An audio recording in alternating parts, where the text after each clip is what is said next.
Civil service தேர்வை எதிர்கொள்வது எப்படி, அதுபோன்று ஸ்டாஃப் செலெக்ஷன் கமிஷன் எஸ்எஸ்சியை பற்றி தமிழ்நாடு மாணவர்களுக்கு அதிகமாக தெரியாது. ஆனால் நார்த் இந்திய மாணவர்களுக்கு அதிகமாக எஸ்எஸ்சியை பற்றி தெரியும். இந்தியாவில் ஹை லெவல் ரெக்ரூட்மெண்ட் போர்டு நிறைய ஜாப்க்கு ரெக்ரூட்மெண்ட் பண்ணக்கூடிய ஒரு கவர்மெண்ட் போர்டு வந்து பார்த்தீங்கன்னா சென்ட்ரல் கவர்மெண்டோடைய போர்டு வந்து இந்த எஸ்எஸ்சி. ஸோ கிட்டத்தட்ட 60,000 80,000 பேரை வந்து ரெக்ரூட்மெண்ட் பண்ணுறாங்க. அப்போ இந்த எஸ்எஸ்சி தேர்வை எதிர்கொள்வது எப்படி? மூன்றாவது, தமிழக அரசின் TNPSC group 1, group 2, group 2A, group 4 VAO போன்ற தேர்வுகளை எதிர்கொள்வது எப்படி என்ற வழிகாட்டுதலை சிறப்பு வல்லுநர்கள் கொடுக்க இருக்கிறாங்க. அதற்கு முன்னாடி ஒரு சின்ன அறிவிப்பு. மாணவர்களே, நம்ம சைபா ஆர்கனைசேஷன் கிட்டத்தட்ட 14 லட்சம் மாணவர்களுக்கு 986 கல்வி வழிகாட்டி நிகழ்ச்சியில வழிகாட்டுதல் கொடுத்துருக்காங்க. 3 கல்வி வழிகாட்டி புத்தகங்களை தயாரிச்சிருக்காங்க. What next after 10th + 2, higher studies with scholarship and employment ஆப்பர்ச்சுனிட்டிங்கிற புக்கு. அதுவே கண் பார்வையற்ற சகோதரர்களுக்கு பிரெய்லி முறையில் நம்ம பண்ணியிருக்கிறோம். அடுத்ததாக நாம வந்து ஒரு 14,600 பேருக்கு மேல வேலையில்லா பட்டதாரிகளுக்கு, படிப்பை இடைநீக்கம் செஞ்சவங்களுக்கு வேலைக்கு பயிற்சி கொடுத்துருக்கிறோம். மூன்றாவது, நிறைய தொழில் வழிகாட்டி பயிற்சிகளை நடத்தியிருக்கிறோம். ஸோ இந்த வருடம் நம்ம கூட படிக்கிறதுக்காக ஆல்ரெடி 46 மாணவர்களை தேர்வு செஞ்சு +2 முடிச்ச மாணவர்கள் கலை அறிவியல் படிப்போடு சேர்ந்து வேலை வாய்ப்புக்கான பயிற்சிக்கு தயாராகி கொண்டிருக்காங்க.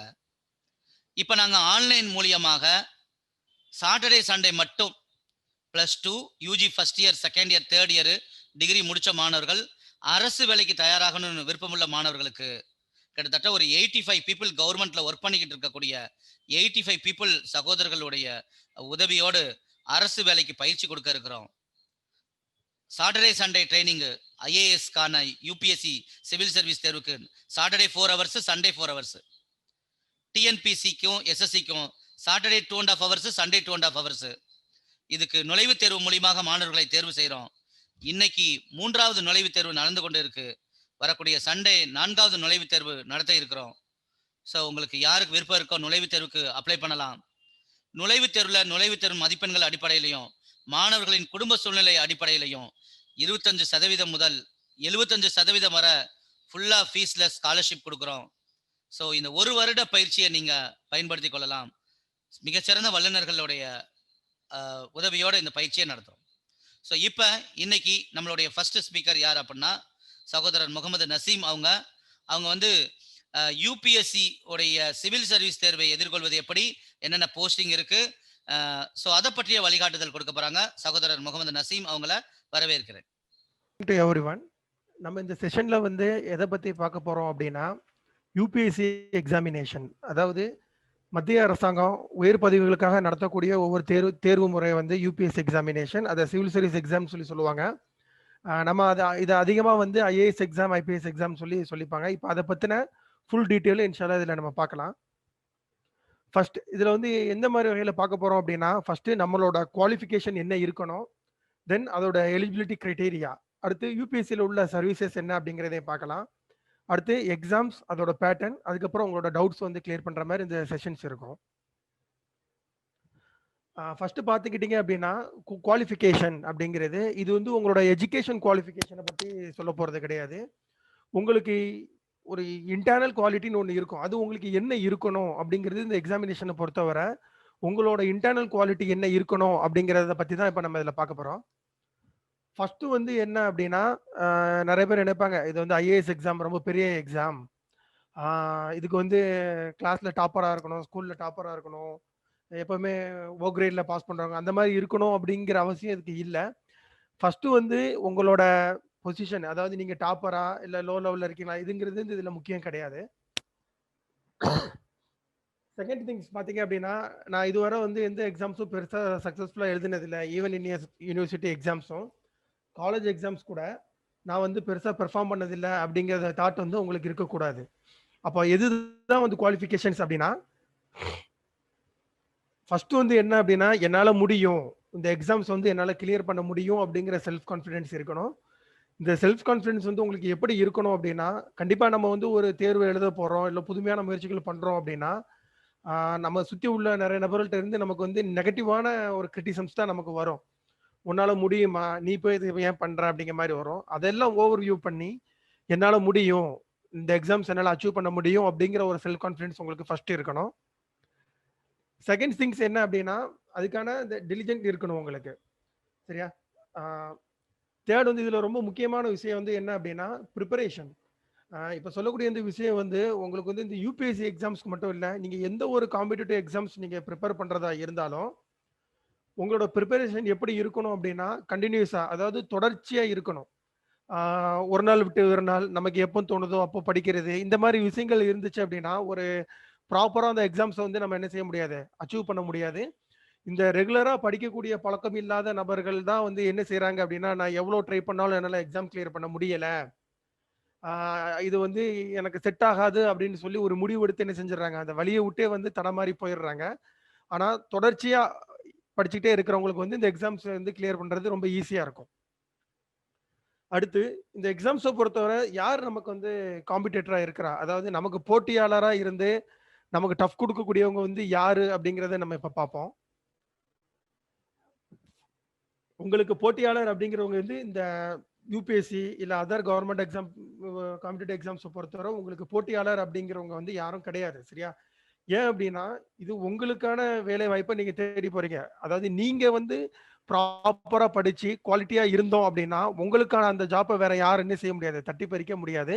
So no one is your competitor. You are your only competitor. So உங்களுக்கு நீங்களே தான் வந்து என்னது போட்டியாளர். ஏன் அதுக்கு அப்படி சொல்றோம் அப்படின்னா, உங்களோட ஸ்ட்ரென்த் என்ன, உங்களோட வீக்னஸ் என்ன அப்படிங்கிறது மத்தவங்களோட உங்களுக்கு தான் வந்து ரொம்ப பெட்டரா தெரியும்.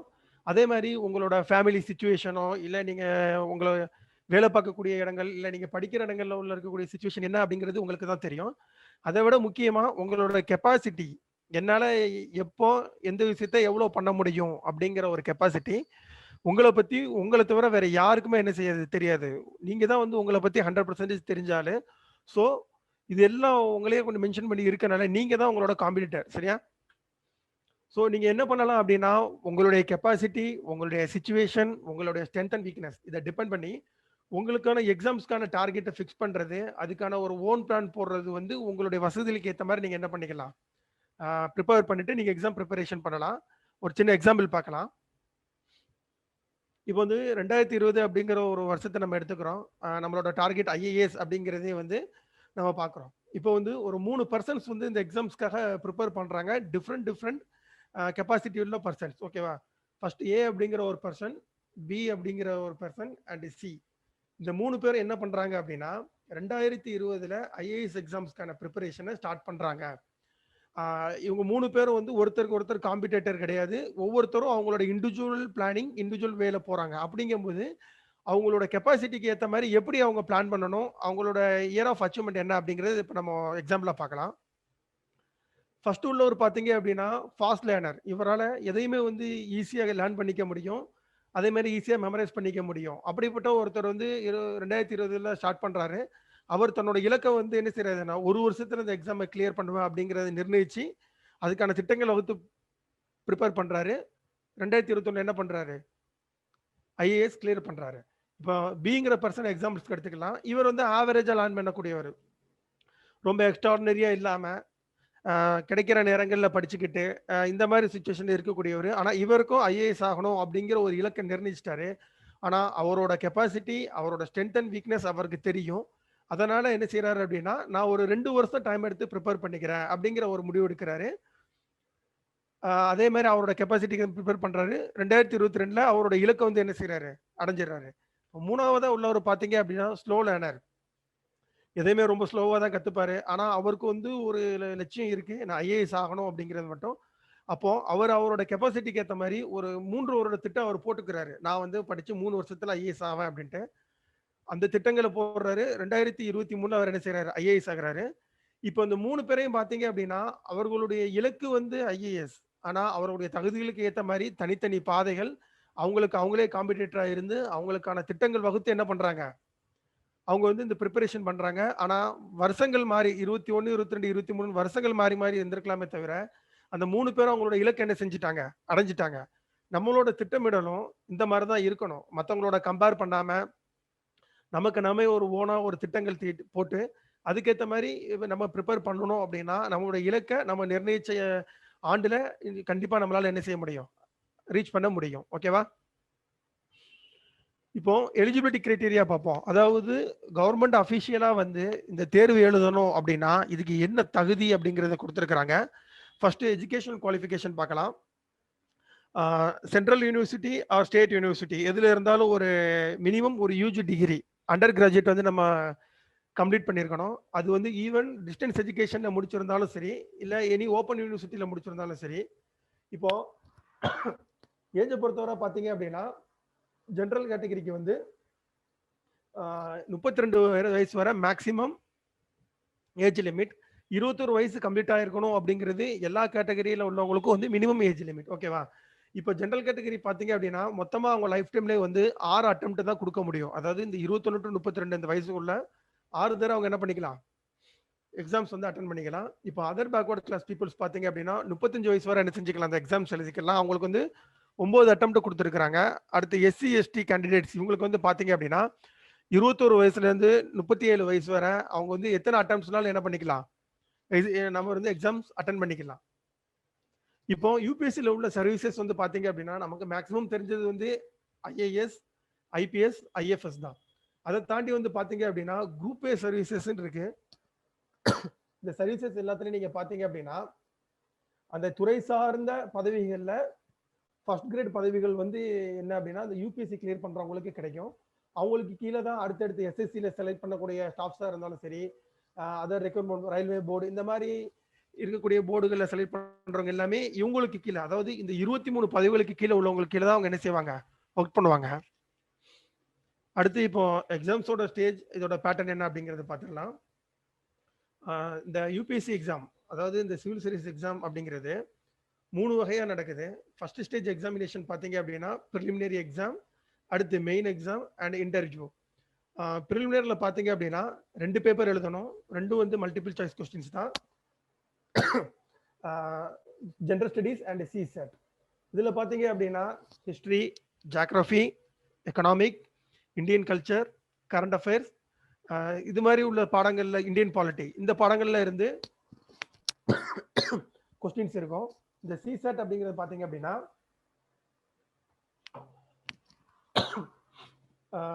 அதாவது சிபிஎஸ்சி போர்டில் 10th லெவலில் உள்ள மேத்தமெட்டிக்ஸ், ஆப்டிடியூட், ரீசனிங், காம்ப்ரிஹென்ஷன் இந்த மாதிரி கொஸ்டின்ஸ் வந்து இதில் இருக்கும். இந்த ப்ரிலிமினரி எக்ஸாம் ப்ராசஸ் அப்படிங்கிறது நீங்கள் பார்த்தீங்க அப்படின்னா ஜஸ்ட் இது வந்து எலிமினேஷன் ப்ராசஸ் தான்.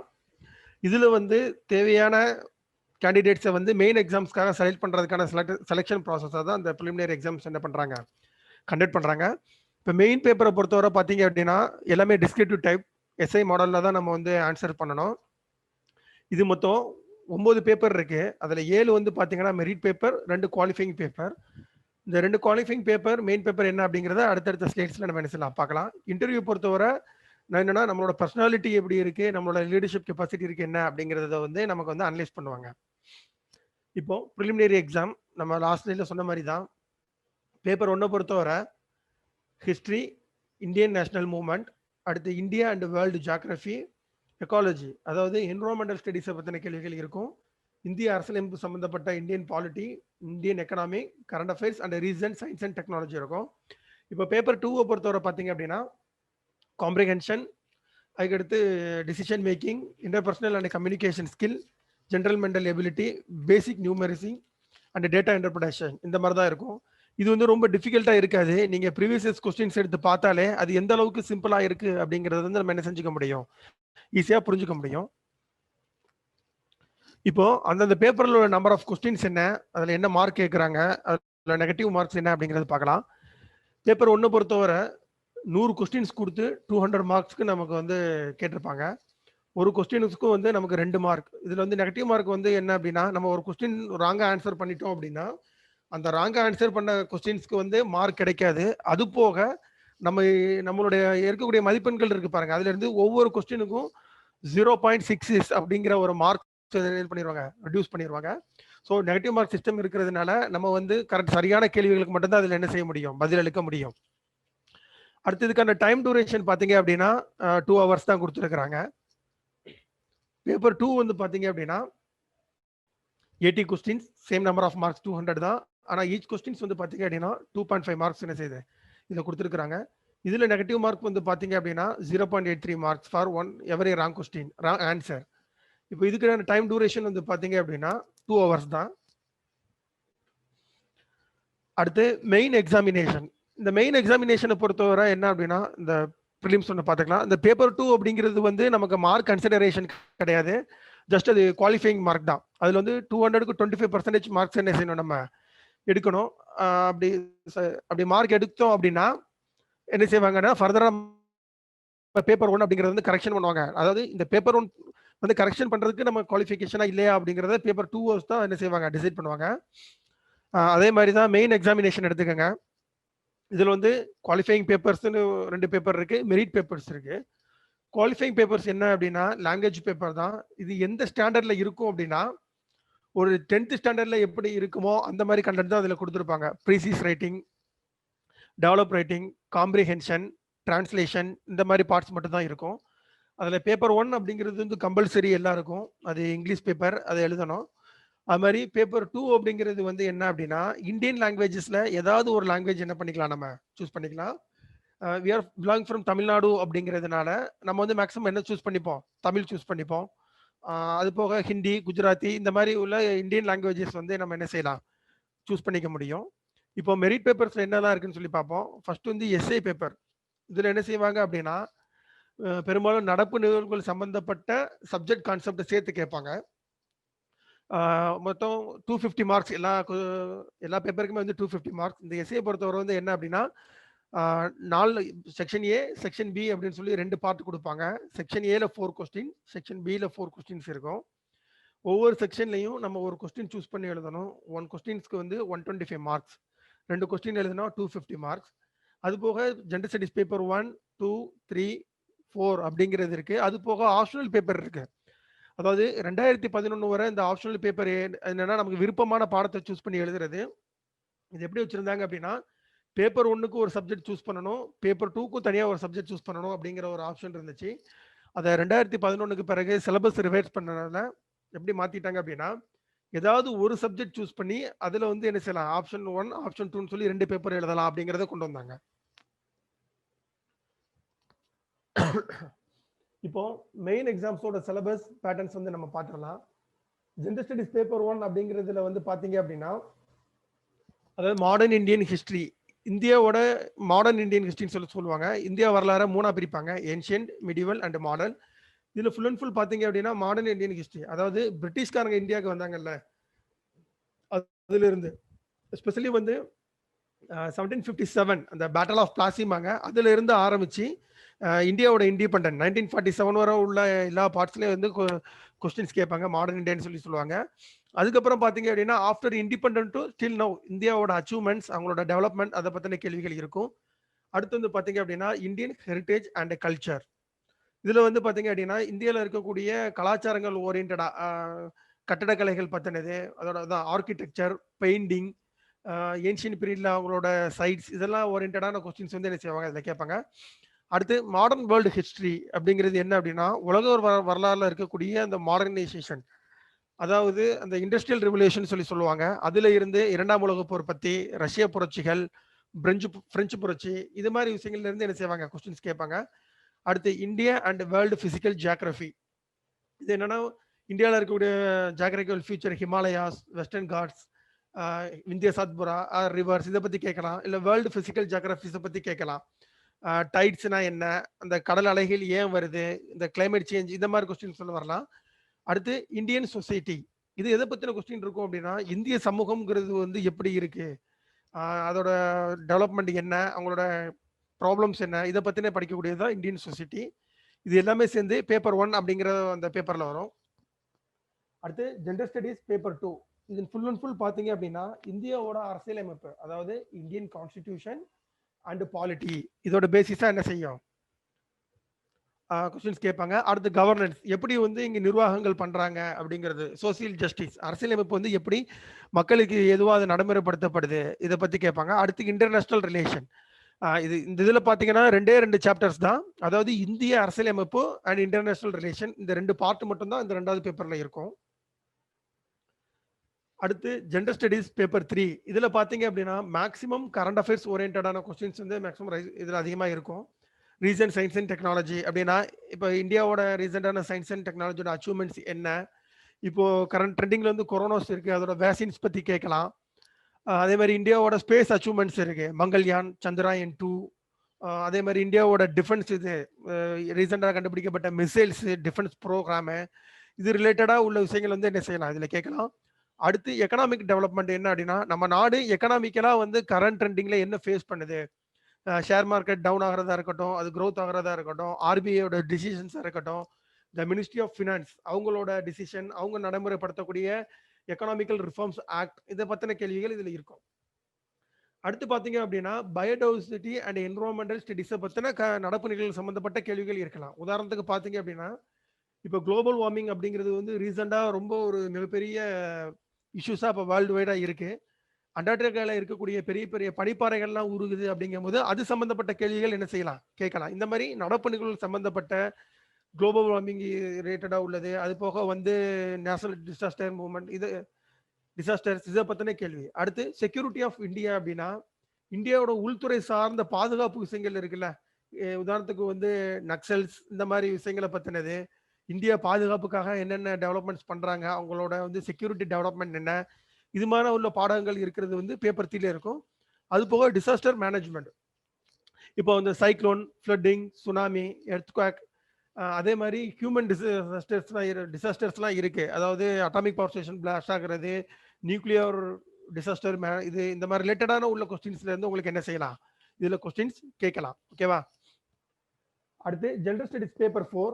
இதுக்குன்னு வந்து நீங்க தனியா படிக்க வேண்டியதே இல்லை. இந்த இருக்க எல்லா பேப்பர்லயுமே வந்து ரொம்ப ஈஸியான பேப்பர் வந்து என்ன அப்படின்னா ஜெண்டர் ஸ்டடிஸ் பேப்பர் 4 அப்படிங்கிறது தான். அந்த டிஸ்பிளேல யாரோ கிராக் பண்ணிட்டு இருக்க மாதிரி இருக்கு, கொஞ்சம் நீங்க பண்ணாம இருந்தா இங்க நமக்கு பெட்டரா இருக்கும்பா.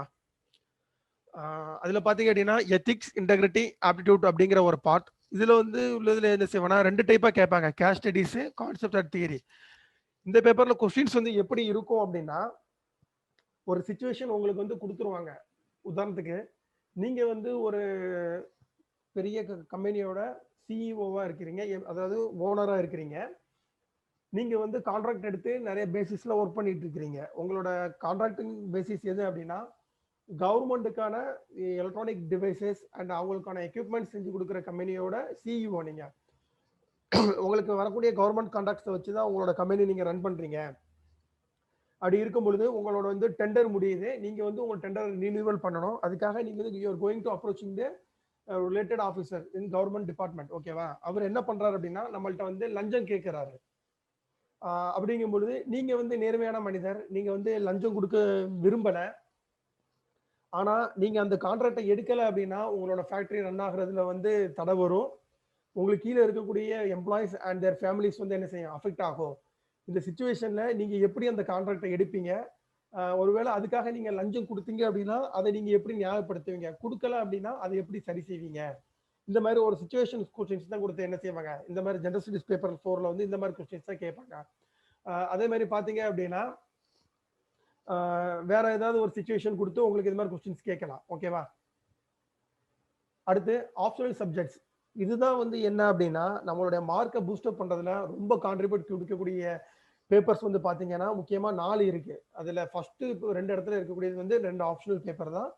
அதுக்கடுத்து நமக்கு அதிகமா மார்க் பூஸ்டப் பண்ணக்கூடிய வாய்ப்பு இருக்கக்கூடியது எஸ்ஐ பேப்பர்.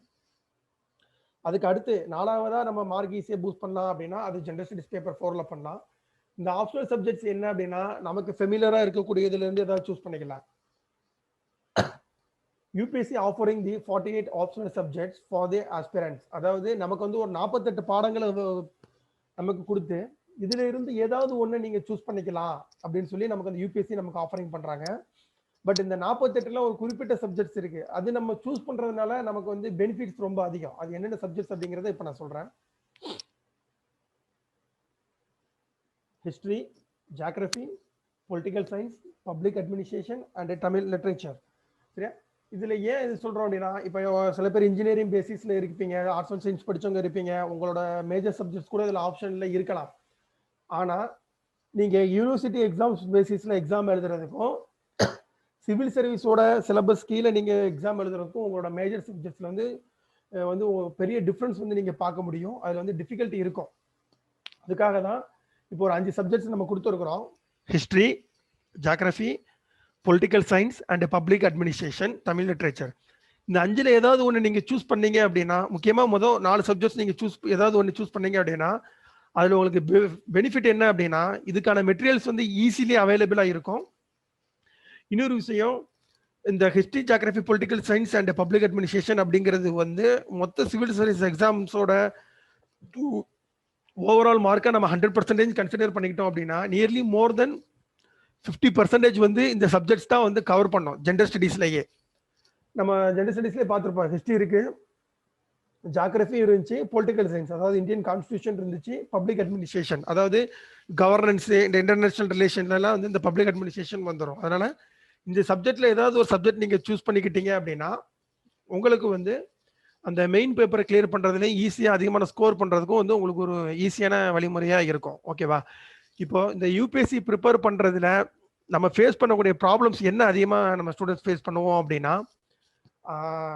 அதை வந்து எடுத்ததுக்கு பிறகு நம்ம வந்து தொடர்ச்சியாக படிச்சுக்கிட்டே இருப்போம். எடுத்த உடனே எல்லாரும் வந்து வெற்றி அடைஞ்சிடுறாங்களா அப்படின்னா அதோட பாசிபிலிட்டிஸ் வந்து ரொம்ப ரொம்ப ரேர் தான். 100க்கு பிலோ 1% தான் அப்படி இருக்கும். ஒரு கட்டத்துக்கு மேல வந்து நம்மளால இது முடியாதோ அப்படிங்கிற ஒரு எண்ணம் எல்லாருக்குமே வரும். அப்போ நீங்க என்ன பண்ணணும் அப்படின்னா, அந்த தாட்டை வந்து நீங்க ஓவர்வியூ பண்ணி அடுத்து உங்க ஸ்டெப் ஃபார்வர்ட் வச்சீங்க அப்படின்னா மட்டும் இந்த எக்ஸாம்ஸ்ல என்ன பண்ண முடியும், நீங்க ஈஸியா கிளியர் பண்ண முடியும். ஃபர்ஸ்ட் வந்து உங்களோட முழு ஆர்வம், அதாவது நான் அவங்க சொல்லி படிக்கிறேன், என்னோட பேரண்ட்ஸ் சொல்லி படிக்கிறேன், இந்த மாதிரி இல்லாம நான் என்னோட விருப்பத்துக்காக இதை நான் படிக்கிறேன், என்னால முடியும் அப்படிங்கிற தன்னம்பிக்கையில வரணும். 2வது இந்த எக்ஸாம்ஸை பத்தின ஒரு அனலைசிஸ் இருக்கணும். சிலபஸை கம்ப்ளீட்டா நம்ம தரவு பண்ணியிருக்கணும். 3வது அதற்கான சோர்சஸ் நம்ம கலெக்ட் பண்ணிட்டு கண்டினியூஸா ஒரு ப்ராப்பர் பிளான் போட்டு படிச்சுக்கிட்டே இருக்கணும். அப்படி படித்தோம் அப்படின்னா நம்மளுடைய சிச்சுவேஷன் அண்ட் அவர் கெப்பாசிட்டியை பொறுத்து 1 or 2 or 3 இயர்ஸ்ல என்ன செய்ய முடியும், டெஃபினட்டா நம்ம வந்து இந்த ஐஏஎஸ் அப்படிங்கிற போஸ்டிங் வந்து நம்ம அச்சீவ் பண்ண முடியும். ஓகேவா? அடுத்து இதில் உள்ள மார்க்ஸ் என்ன அப்படிங்கிறத நம்ம பார்க்கலாம். மெயின் பேப்பர்ல பார்த்தீங்க அப்படின்னா ஒவ்வொரு பேப்பருக்கும் வந்து 250 மார்க்ஸ் கொடுத்துருப்பாங்க. மொத்தம் 7 பேப்பர் நம்ம எழுதுறோம். அதில் வந்து பார்த்தீங்க அப்படின்னா 1750 மார்க்ஸ் வந்து கொடுத்துருக்குறாங்க. அது போக இன்டர்வியூவில் வந்து 275 மார்க்ஸ். ஓவராலாக பார்த்தோம் அப்படின்னா 2025 மார்க்ஸ் நம்ம எடுக்கணும். ஓவரால் 2025 மார்க்ஸ் நம்ம எக்ஸாம் எழுதணும். இதுக்கு வந்து நான் இது வந்து ஒரு 1500க்கு மேலே மார்க் எடுக்கணும், 2000 ரீச் பண்ணணும், இல்லை ஒரு 1000க்கு மேலேயாவது எடுக்கணும் அப்படிங்கிறது ஒரு பெரிய இது கிடையாது. நீங்க குறைஞ்சபட்சம் ஒரு 850க்கு மேலே நீங்க எடுத்தாலும் உங்களுக்கான போஸ்டிங்ஸ், அதாவது அந்த 23 சர்வீஸ்ல ஏதாவது ஒரு சர்வீஸ் எல்லாம் என்ன செய்யும், உங்களுக்கு கிடைக்கிறதுக்கான வாய்ப்புகள் ரொம்ப அதிகமாக இருக்கும். ஓகேவா? தேங்க்யூ. இப்போ நான் கீழே ஒரு கோட்ஸ் போட்டிருப்பேன். அதாவது என்னன்னா, leadership and learnings are indispensable to each other அப்படின்னு சொல்லி போட்டிருப்பாங்க. இது வந்து சொன்னது யார் அப்படின்னா John F Kennedy, former president of America. அதாவது என்ன அப்படின்னா, நம்ம ஒரு தலைவராக இருக்கக்கூடிய பண்புக்கு வந்து முக்கியமான ஒரு பண்பு அப்படின்னா தொடர்ச்சியாக லேர்ன் பண்ணிக்கிட்டே இருக்கணும். லேர்ன் பண்ணதான் நம்ம அடுத்த ஸ்டேஜ் போக முடியும், ஒரு தலைமைத்துவத்துக்கு வர முடியும் அப்படிங்கிறது வந்து அவர் ஜான் எஃப் கென்னடி சொன்னார். அந்த கோட்ஸ் அதுக்காக தான் நான் போட்டிருக்கிறேன். Thank you and wish you all the best to all. பார்த்தீங்கன்னா எஸ்எஸ்சி ஸ்டாஃப் செலெக்ஷன் கமிஷன். இப்போ ஸ்டாஃப் செலெக்ஷன் கமிஷனை பற்றி சில இதை பார்க்கறதுக்கு முன்னாடி நான் சில விஷயம் சொல்லிக்கிறேன். இந்தியாவில் வந்து பார்த்தீங்கன்னா மோஸ்ட்லி வந்து அதிகமான கவர்மெண்ட் எக்ஸாம் கண்டக்ட் பண்ணுறது வந்து ஸ்டாஃப் செலெக்ஷன் கமிஷன் மட்டும்தான். ஏன்னா யூபிஎஸ்சி எக்ஸாமை பொறுத்த வரைக்கும் பார்த்தீங்கன்னா ஒரு சர்டன் குரூப் ஏ, குரூப் பியில் வந்து ஹையர் போஸ்ட் மட்டும் தான் நடத்துவான். ஆனால் ஸ்டாஃப் செலெக்ஷன் கமிஷன் வந்து இந்தியாவில் எல்லா எக்ஸாமையுமே கண்டக்ட் பண்ணுறாங்க. அவங்க கண்டக்ட் பண்ணாத எக்ஸாம் பார்த்தீங்கன்னா ஓவரால் பார்த்தீங்கன்னா மேக்சிமம் பார்த்தீங்கன்னா எல்லா லெவல்லையுமே ஸ்டாஃப் செலெக்ஷன் கமிஷன் தான் நடத்துறாங்க. இந்த ஸ்டாஃப் செலெக்ஷன் கமிஷன் பற்றி மேற்கொண்டு நம்ம வந்து பார்த்தோம்னா, நான் தமிழ்நாடுல வந்து நம்ம ரிசல்ட் எடுத்து பார்த்தோம்னா தமிழ்நாடு இதை பொறுத்த வரைக்கும் யாரும் அந்த அளவுக்கு பாஸ் பண்ணியிருக்கவே மாட்டாங்க. ஏன்னா நம்மள்ட்ட வந்து அந்த ஓவரால் வந்து இதே இல்லை. என்ன பண்ணணும், ஏது பண்ணணும், எப்படி படிக்கணும், எந்தெந்த லெவல்ல வந்து எந்த புக்கு வாங்கி படிக்கணும்னு சொல்லி எந்த ஒரு இதுவுமே இருக்காது ஸ்டாஃப் செலெக்ஷன் கமிஷனை பொறுத்த வரைக்கும். ஆனா இதே வந்து பாத்தீங்கன்னா நார்த் இந்தியாவில் வந்து +2 முடிச்ச உடனே வந்து உங்களுக்கு ஸ்டாஃப் செலெக்ஷன் கமிஷனுக்கு வந்து எலிஜிபிள் ஆயிரி படிக்க ஆரம்பிச்சிருவாங்க. ஒரு 2-3 வருஷம் இவங்க படிக்க ஆரம்பிச்சுட்டாங்கன்னா அதுக்கப்புறம் பாத்தீங்கன்னா பெரிய பெரிய லெவல்ல வந்து நார்த் இந்தியன் வந்து எல்லா லெவலுக்குமே போக ஆரம்பிச்சிருவாங்க.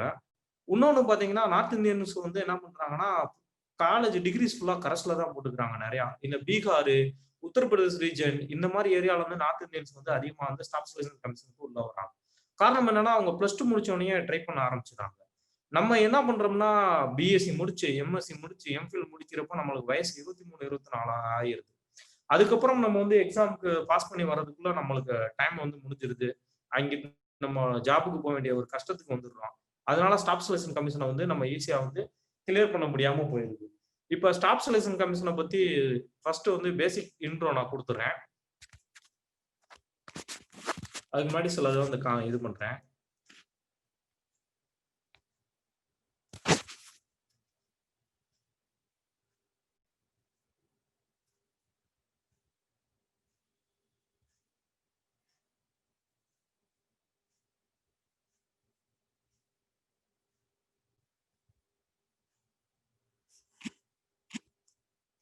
ஸ்டாஃப் செலெக்ஷன் கமிஷனை பொறுத்த வரைக்கும் பாத்தீங்கன்னா பேசிக் லெவல் வந்து எம்டிஎஸ், மல்டி டாஸ்கிங் ஸ்டாஃப் அப்படிங்கிறத சொல்லுவாங்க.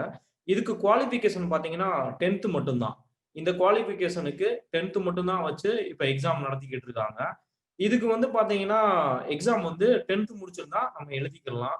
இப்ப எம்டிஎஸ்ல ஜாயின் பண்ணாலுமே நம்மளுக்கு வந்து நல்ல சம்பளம் தான் வருது. பேசிக்கே பாத்தீங்கன்னா 23,000க்கு மேல வந்து சம்பளம் வந்து பேசிக் பேயே கொடுத்துறாங்க.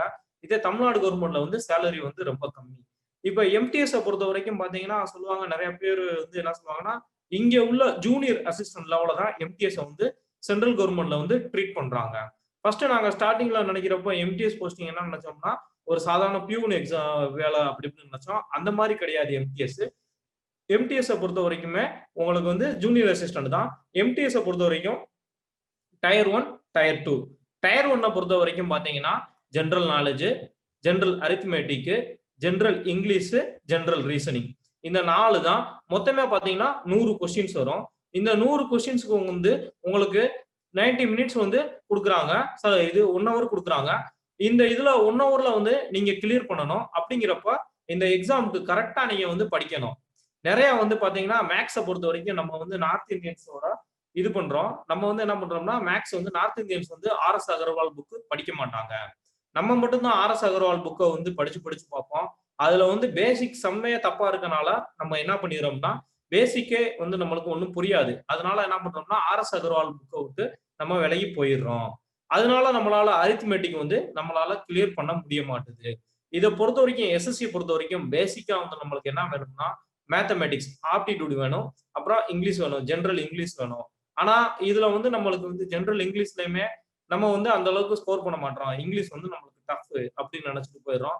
இவங்க வந்து பேசிக் இங்கிலீஷ் தான் கேட்பாங்க. சினானிம்ஸ், ஆண்டனிம்ஸ், பேராகிராஃப், காம்ப்ரிஹென்ஷன்ஸ் இந்த மாதிரி தான் கேட்பாங்க. ரொம்ப பேசிக்கான இங்கிலீஷா தான் இருக்கும். ஸ்பாட் த எரர்ஸ் இந்த மாதிரி புக்கா தான், இந்த மாதிரி ஒரு ஈஸியான இங்கிலீஷ் டாபிக்கா தான் இருக்கும். இதே ரீசனிங்கை பொறுத்த வரைக்கும் நம்ம வந்து ஈஸியா வந்து 25க்கு 25 அடிச்சிடலாம். ஆனா அதை வந்து யாருமே வந்து இது பண்ண கன்சிடர் பண்ண மாட்டாங்க. ரீசனிங்கிறது உளவியல் சொல்லி நம்ம வரும். டிஎன்பிஎஸ்லயும் இப்போ ரீசனிங் வந்து நிறைய கேட்க ஆரம்பிச்சுட்டாங்க. ரொம்ப ஈஸியான ரீசனிங் தான். ஜெனரல் நாலேஜ் தான், ஜெனரல் ஸ்டடிஸ் கிடையாது. இப்ப என்ன ஒரு ஜெனரல் ஸ்டடிஸுக்கும் ஜெனரல் நாலேஜுக்கும் என்ன ஒரு வித்தியாசம்னா எஸ்எஸ்சியை பொறுத்த வரைக்கும் ஜெனரல் நாலேஜுங்கிறது பேசிக்கா தான் கேட்பாங்க. இப்ப உதாரணத்துக்கு பாத்தீங்கன்னா ஃபர்ஸ்ட் சிப்பாய் மூட்னி, முதல் இந்திய சுதந்திர போர் எப்ப ஏற்பட்டுச்சு அப்படின்னு பார்த்தோம்னா 1857. இதுதான் ஜெனரல் நாலேஜ். இதே ஜெனரல் ஸ்டடிஸ் அப்படிங்கிறப்ப முதல் இந்திய சுதந்திர போர் first what is the cause of first sepoy mutiny, first சிப்பாய் மூட்னிக்கு என்ன காரணம் அப்படின்னு கொடுத்து 4 கொஸ்டின்ஸ் 4 ஆன்சர்ஸ் கொடுக்கறது வந்து ஜெனரல் ஸ்டடிஸ். ஆனா எஸ்எஸ்சியை பொறுத்த வரைக்கும் இன்னும் அவங்க வந்து ஜெனரல் நாலேஜுங்கிற அந்த லெவல்ல தான் இருக்காங்களே தவிர பெரிய லெவலுக்கு முன்னேறல. ஆக ஜெனரல் நாலேஜும் பாத்தீங்கன்னா ரொம்ப ஈஸியா தான் இருக்கும். எம்டிஎஸ் பொறுத்த வரைக்கும் உங்களுக்கு டயர் 1, டயர் 2 அவ்வளவுதான். அடுத்து பாத்தீங்கன்னா எம்டிஎஸ்க்கு அப்புறம் பாத்தீங்கன்னா SSC combined higher secondary level. SSC combined higher secondary level every year conduct பண்றாங்க. +2 முடிச்சா நீங்க எலிஜிபிள் தான். +2 முடிச்சுட்டு டைப் ரைட்டிங் வந்து நம்மளுக்கு தேவைப்படும். எஸ்எஸ்சி சிஹெச்எஸ்எலுக்கு டைப் ரைட்டிங் கண்டிப்பா தேவைப்படும். ஆனா டைப் ரைட்டிங் வந்து சர்டிபிகேட் உங்களுக்கு தேவை கிடையாது. எனி ஹிந்தி ஆர் இங்கிலீஷ் இதுல வந்து 30 வேர்ட்ஸ் ஆர் 25 வேர்ட்ஸ், சில நேரம் 35 வேர்ட்ஸ் கொடுப்பாங்க. 30 வேர்ட்ஸ் எபோக்கு வந்து உங்களுக்கு வந்து எஸ்எஸ்சில வந்து டைப் ரைட்டிங் வந்து நீங்க டயர் 3ல நல்லா பண்ணிட்டீங்கன்னா உங்களுக்கு போஸ்டிங் செக்யூர் ஆயிரும். டிஎன்பிஎஸ்சியை பொறுத்த வரைக்கும் நீங்க என்ன பண்ணுவீங்கன்னா நீங்க டைப்ரைட்டிங் டெஸ்ட் எல்லாம் முடிக்கணும், higher English higher, Tamil higher முடிக்கணும். ஆனா எஸ்எஸ்சியை பொறுத்த வரைக்கும் இது தேவை கிடையாது. எஸ்எஸ்சியை பொறுத்த வரைக்கும் நீங்க பிராக்டிஸ் பண்ணாலே போதும். அதுக்குன்னு சில வெப்சைட்லாம் இருக்கு, typingclub.com அப்படின்னு சில வெப்சைட்லாம் இருக்கு. நீங்க அதுல போய் பிராக்டிஸ் பண்ணாலே உங்களுக்கு டைப்பிங் வந்து 50 வேர்ட்ஸ் பெர் மினிட் வந்துடும். எஸ்எஸ்சி சிஹெச்எஸ்லுக்கும் பாத்தீங்கன்னா இதே பேட்டர்ன் தான். General English, general aptitude, general reasoning, general knowledge, இந்த 4 மட்டும் தான் இருக்கும். இதையும் நீங்க கிளியர் பண்ணி நல்ல ஸ்கோர் பண்ணீங்கன்னா அடுத்து பாத்தீங்கன்னா டயர் 2 ஷார்ட் எஸ்ஏ அப்படின்னு சொல்லி நீங்க எழுதணும். இந்த எஸ்ஏலையும் நீங்க கிளியர் பண்ணீங்கன்னா டைப்ரைட்டிங் டெஸ்ட்டை முடிச்சிட்டாலே உங்களுக்கு ஆட்டோமேட்டிக்கா போஸ்டிங் செக்யூர் ஆயிரும். இப்போ உதாரணத்துக்கு பாத்தீங்கன்னா அந்த போஸ்ட் ஆபீஸ்ல வந்து கிளர்க் நிறைய உட்காந்துருப்பாங்க, அந்த டேட்டா என்ட்ரி ஆபரேட்டர். இந்த மாதிரி முன்னாடி வந்து போஸ்ட் ஆபீஸ் வந்து நிறைய வந்து எக்ஸாம் நடத்திக்கிட்டு இருந்துச்சு, தனியா வந்து எக்ஸாம் நடந்துச்சு. அதுல பாத்தீங்கன்னா ஒரு 2015ல வந்து ஒரு பிரச்சனை வந்துச்சு. என்னன்னா ஜெனரல் லோக்கல் லாங்குவேஜ்ல வந்து 25 கொஸ்டின்ஸ் கேட்பாங்க. அந்த மாதிரி வந்து பிரச்சனை வந்துச்சு. இதுல வந்து லோக்கல் லாங்குவேஜ்ல 25 கொஸ்டின்ஸ்னா நம்ம தமிழ்நாட்டுக்காரங்க எல்லாமே தமிழை தான் சூஸ் பண்ணிக்கிறோம், தமிழை சூஸ் பண்ணி எழுதணும். ஆனா போஸ்ட் ஆபீஸ்ல நடந்த எக்ஸாம்ல வந்து ஹரியானாக்காரங்க ஒரு 25 பேர் மேல தமிழ்ல வந்து 23, 24 எடுத்திருந்தாங்க. இது வந்து தமிழ்நாட்டுக்காரங்களாலேயே தமிழ்ல வந்து மார்க்ஸ் இது பண்ண முடியல, ஸ்கோர் பண்ண முடியல. எப்படி ஹரியானாக்காரங்க எடுத்தாங்கன்னு சொல்லி ஒரு பிரச்சனை வந்து அதுக்கப்புறம் என்ன பண்ணிருச்சுன்னா போஸ்ட் ஆபீஸ்ல உள்ள போஸ்டல் வந்து என்ன பண்ணிருச்சுன்னா எல்லா ரெக்ரூட்மெண்ட்டையும் எஸ்எஸ்சில கொடுத்துருச்சு. இப்ப எஸ்எஸ்சி சிஹெச்எஸ்எல்ல உங்களுக்கு இந்த ரெக்ரூட்மெண்ட் இருக்கு. இதுல நீங்க இங்கிலீஷ் ஆபீசர்ஸ்ல ரெஜிஸ்ட்ரேஷன், கமர்ஷியல் டாக்ஸ், இந்த மாதிரி ஏகப்பட்ட டிபார்ட்மெண்ட் இருக்கிற மாதிரி சென்ட்ரல் கவர்மெண்ட்ல வந்து ஜிஎஸ்டி, எக்ஸசைஸ் இன்ஸ்பெக்டர், சிஏஜி எல்லா ஆபீஸ்லயுமே இந்த எஸ்எஸ்சி சிஹெச்எஸ்எல் கிளியர் பண்ணவங்கள பேசிக் லெவல் ஸ்டாஃபா போடுறாங்க. ஸ்டெனோகிராஃபர்னு சொல்லி ஒரு எக்ஸாம் நடக்கும், குரூப் 4 சேர்த்து கம்பைன் பண்ணி நடத்துவாங்க. டிஎன்பிஎஸ்சி குரூப் 4க்கு வந்து பாத்தீங்கன்னா 2400 தான் கிரேட் பே. ஆனா எஸ்எஸ்சி ஸ்டெனோகிராஃபருக்கும் 2400 தான், 2800 கிரேட் பே. இதுல வந்து பாத்தீங்கன்னா டிஎன்பிஎஸ்சியை பொறுத்த வரைக்குமே இந்த முஸ்லீம் கோட்டால வந்து ஸ்டெனோகிராஃபர் வந்து யாருமே வரவே மாட்டாங்க. இப்போ லாஸ்ட் டைம் கூட நம்ம ஃப்ரெண்டோட ஒய்ஃப் போனிருந்தாங்க. அவங்க போனப்ப 70 போஸ்ட்ல 3 போஸ்ட் தான் காலியா இருந்துச்சே தவிர மிச்சம் 67 போஸ்ட் மிச்சமாவே கிடந்துச்சு. ஏன்னா எஸ்எஸ்சி ஸ்டெனோ வந்து யாருமே படிக்கிறதே இல்லை. இது பாத்தீங்கன்னா எஸ்எஸ்சி ஸ்டெனோல வந்து பாத்தீங்கன்னா ஹையர் லோயர் வந்து டிஎன்பிஎஸ்சில தமிழ் இங்கிலீஷ்ல முடிக்க சொன்னாங்க. ஆனா எஸ்எஸ்சி வந்து பாத்தீங்கன்னா எஸ்எஸ்சி வந்து இங்கிலீஷ் மட்டும் முடிக்க சொல்லுது. முடிச்சுட்டாலே எஸ்எஸ்சி ஸ்டெனோல வந்து போஸ்டிங் ஆயிடலாம். அப்புறம் பாத்தீங்கன்னா நம்ம ஆபீஸ்ல வேலை பார்க்குறவரோட சிஸ்டர் வந்து பாத்தீங்கன்னா ஸ்டெனோ எழுதிதான், ஸ்டெனோ வச்சு இந்தியன் மாலிகுலர் பயாலஜி இன்ஸ்டியூட் வந்து நம்ம சென்னையில இருக்கு. அதுல வந்து பாத்தீங்கன்னா ஈஸியா வந்து உள்ள போயிட்டாங்க. ஒரே ஒரு போஸ்ட் தான், எழுதுறதுக்கு ஆளே இல்ல தமிழ்நாடு ரீஜன்ல, எழுதி உள்ள போயிட்டாங்க. எஸ்எஸ்சி ஸ்டெனோக்கு வந்து பாத்தீங்கன்னா ஸ்டெனோகிராஃபர் இங்கிலீஷ் முடிச்சீங்கன்னா ரொம்ப யூஸ்ஃபுல். அதுவும் தமிழ் முடிச்சீங்கன்னா கண்டிப்பா ஒரு 2 வருஷத்துல உங்களுக்கு கவர்மெண்ட் ஜாப் வந்து செக்யூர் ஆயிரும். அடுத்து பாத்தீங்கன்னா ரொம்ப இம்பார்ட்டன்ட் விஷயம் வந்து எஸ்எஸ்சில வந்து இதெல்லாம் பேசிக். எஸ்எஸ்சி அடுத்து வந்து SSC CGL combine graduate level. SSC CGL பொறுத்த வரைக்குமே பாத்தீங்கன்னா இந்தியாவில உள்ள மேக்சிமம் பாத்தீங்கன்னா குரூப் பி எல்லாமே வந்து கவர் பண்றது வந்து எஸ்எஸ்சி சிஜிஎல் மட்டும்தான். உதாரணத்துக்கு பாத்தீங்கன்னா CBI inspector, preventive inspector, customs inspector, எல்லா இந்தியன் போஸ்டல் சர்வீஸ்ல வந்து சில டிபார்ட்மெண்ட் அசிஸ்டன்ட், அது எல்லாருமே கவர் பண்றது வந்து எஸ்எஸ்சி சிஜிஎல் மட்டும் தான் கவர் பண்ணுது. எஸ்எஸ்சி சிஜிஎல் வந்து இந்தியாவில எல்லா இடத்துலயுமே வேலை பார்க்கறாங்க. இப்போ உதாரணத்துக்கு பாத்தீங்கன்னா இன்கம் டாக்ஸ் இன்ஸ்பெக்டர் எல்லாமே பாத்தீங்கன்னா எஸ்எஸ்சி சிஜிஎல்ல இருந்து தான் வருது. ஸ்டார்டிங் சேலரியே பாத்தீங்கன்னா உங்களுக்கு 45,000 இருந்து 50,000 ரூபாய் ஸ்டார்டிங் சேலரி போயிடும். உதாரணத்துக்கு இந்த எஸ்எஸ்சி சிஜிஎல் வந்து கிளியர் பண்ணி லைஃப் வந்து நிறைய பேருக்கு செட்டில் ஆயிரும். இப்போ உதாரணத்துக்கு பாத்தீங்கன்னா நேஷனல் இன்வெஸ்டிகேஷன் ஏஜென்சியோட சப் இன்ஸ்பெக்டரையும் எஸ்எஸ்சி சிஜிஎல்ல சேர்த்துட்டாங்க. நீங்க இது பண்ணீங்கன்னா பெரிய லெவலுக்கு லைஃப் அப்படியே மாறிடும். இதுக்கு வந்து பேசிக் பாத்தீங்கன்னா டயர் 1 தான். டயர் 1 பாத்தீங்கன்னா நம்ம சொன்ன மாதிரி எல்லாத்துக்குமே common, maths, English, reasoning, general knowledge. இதுல டயர் 1 யாரு கிளியர் பண்றாங்களோ அடுத்து டயர் 2. டயர் 2ல பாத்தீங்கன்னா 100 கொஸ்டின்ஸ் வந்து இங்கிலீஷ், 100 கொஸ்டின்ஸ் வந்து மேக்ஸ். இதுவும் பாத்தீங்கன்னா இதையும் கிளியர் பண்ணிட்டீங்கன்னு வச்சுக்கோங்க. இதையும் கிளியர் பண்ணிட்டோம்னா டயர் 3. டயர் 3ல வந்து ஷார்ட் எஸ்ஏ. இந்த எஸ்ஏயும் கிளியர் பண்ணிட்டீங்கன்னா டயர் 4ல வந்து பாத்தீங்கன்னா நீங்க பேசிக் லெவல் கம்ப்யூட்டர் தெரியுமான்னு பார்ப்பாங்க. கம்ப்யூட்டர்ல வந்து கம்ப்யூட்டர்ல எக்ஸல், எம்எஸ் வேர்டு இதெல்லாம் வந்து தெரியுமான்னு பார்ப்பாங்க. இதுல வந்து யார் நல்லா வெல்விஸ்டா இருக்காங்களோ அவங்கள வந்து இந்த மார்க்ல வந்து கவர் பண்ணி எல்லாத்துலயுமே நல்ல மார்க்ஸ் செக்யூர் பண்ணிருக்கவங்கள எஸ்எஸ்சி சிஜிஎல்ல போஸ்டிங் ஆகிடுவாங்க. எஸ்எஸ்சி சிஜிஎல் வந்து இயர்லி ஒன்ஸ் நடக்குது. இதுக்கு வந்து நீங்க பாத்தீங்கன்னா பேசிக்கா வந்து பாத்தீங்கன்னா நீங்க வந்து எடுத்தோம்னா ஆர்எஸ் அகர்வால் புக் தயவு செஞ்சு படிக்காதீங்க. Fast track arithmetic Rajesh K வர்மான்னு ஒரு புக் இருக்கு. அவரோட புக்கை வந்து பேசிக்கா எடுத்துட்டு படிக்க ஆரம்பிங்க. அந்த புக்ல இருந்து முன்னாடி நிறைய கொஸ்டின் வந்துச்சு. இப்போ வந்து எஸ்எஸ்சியை பொறுத்த வரைக்கும் அந்த அளவுக்கு அதுல ஒரு சில கொஸ்டின்ஸ் வந்து எஸ்எஸ்சி சிஜிஎல்ல இருந்து அந்த ஃபாஸ்ட் ட்ராக் அரித்மெட்டிக்ல வருது. ஆனா அதுதான் பேசிக் வந்து.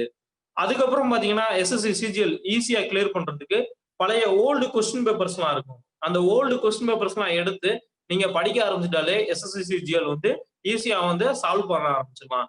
டிஎன்பிசியை பொறுத்த வரைக்கும் நம்ம வந்து அதிகமா நிறைய விஷயங்கள் படிக்கணும். யூபிஎஸ்சி பொறுத்த வரைக்கும் அதிகமாவே படிக்கணும். ஆனா எஸ்எஸ்சியை பொறுத்த வரைக்கும் நிறைய பிராக்டிஸ் பண்ணணும். நீங்க இந்தியால எந்த கவர்மெண்ட் எக்ஸாம் எடுத்தாலுமே எஸ்எஸ்சி தான் பேசிக்கா இருக்கும். நீங்க ரயில்வே ரெக்ரூட்மெண்ட் போர்டு என்டிபிசி இப்ப எழுத போறாங்க, எக்ஸாம் நடத்த போறாங்க. அந்த எக்ஸாமா இருந்தாலும் சரி, ஐபி ஏசிஓன்னு சொல்லி ஒரு எக்ஸாம் இருக்கு. அது எல்லாத்துக்குமே பாத்தீங்கன்னா எஸ்எஸ்சியோட பேட்டர்ன் தான் இருக்கும். நீங்க எம்ப்ளாய்மெண்ட் பேப்பர் வந்து எவரி மண்டே வரும், சண்டே வரும்.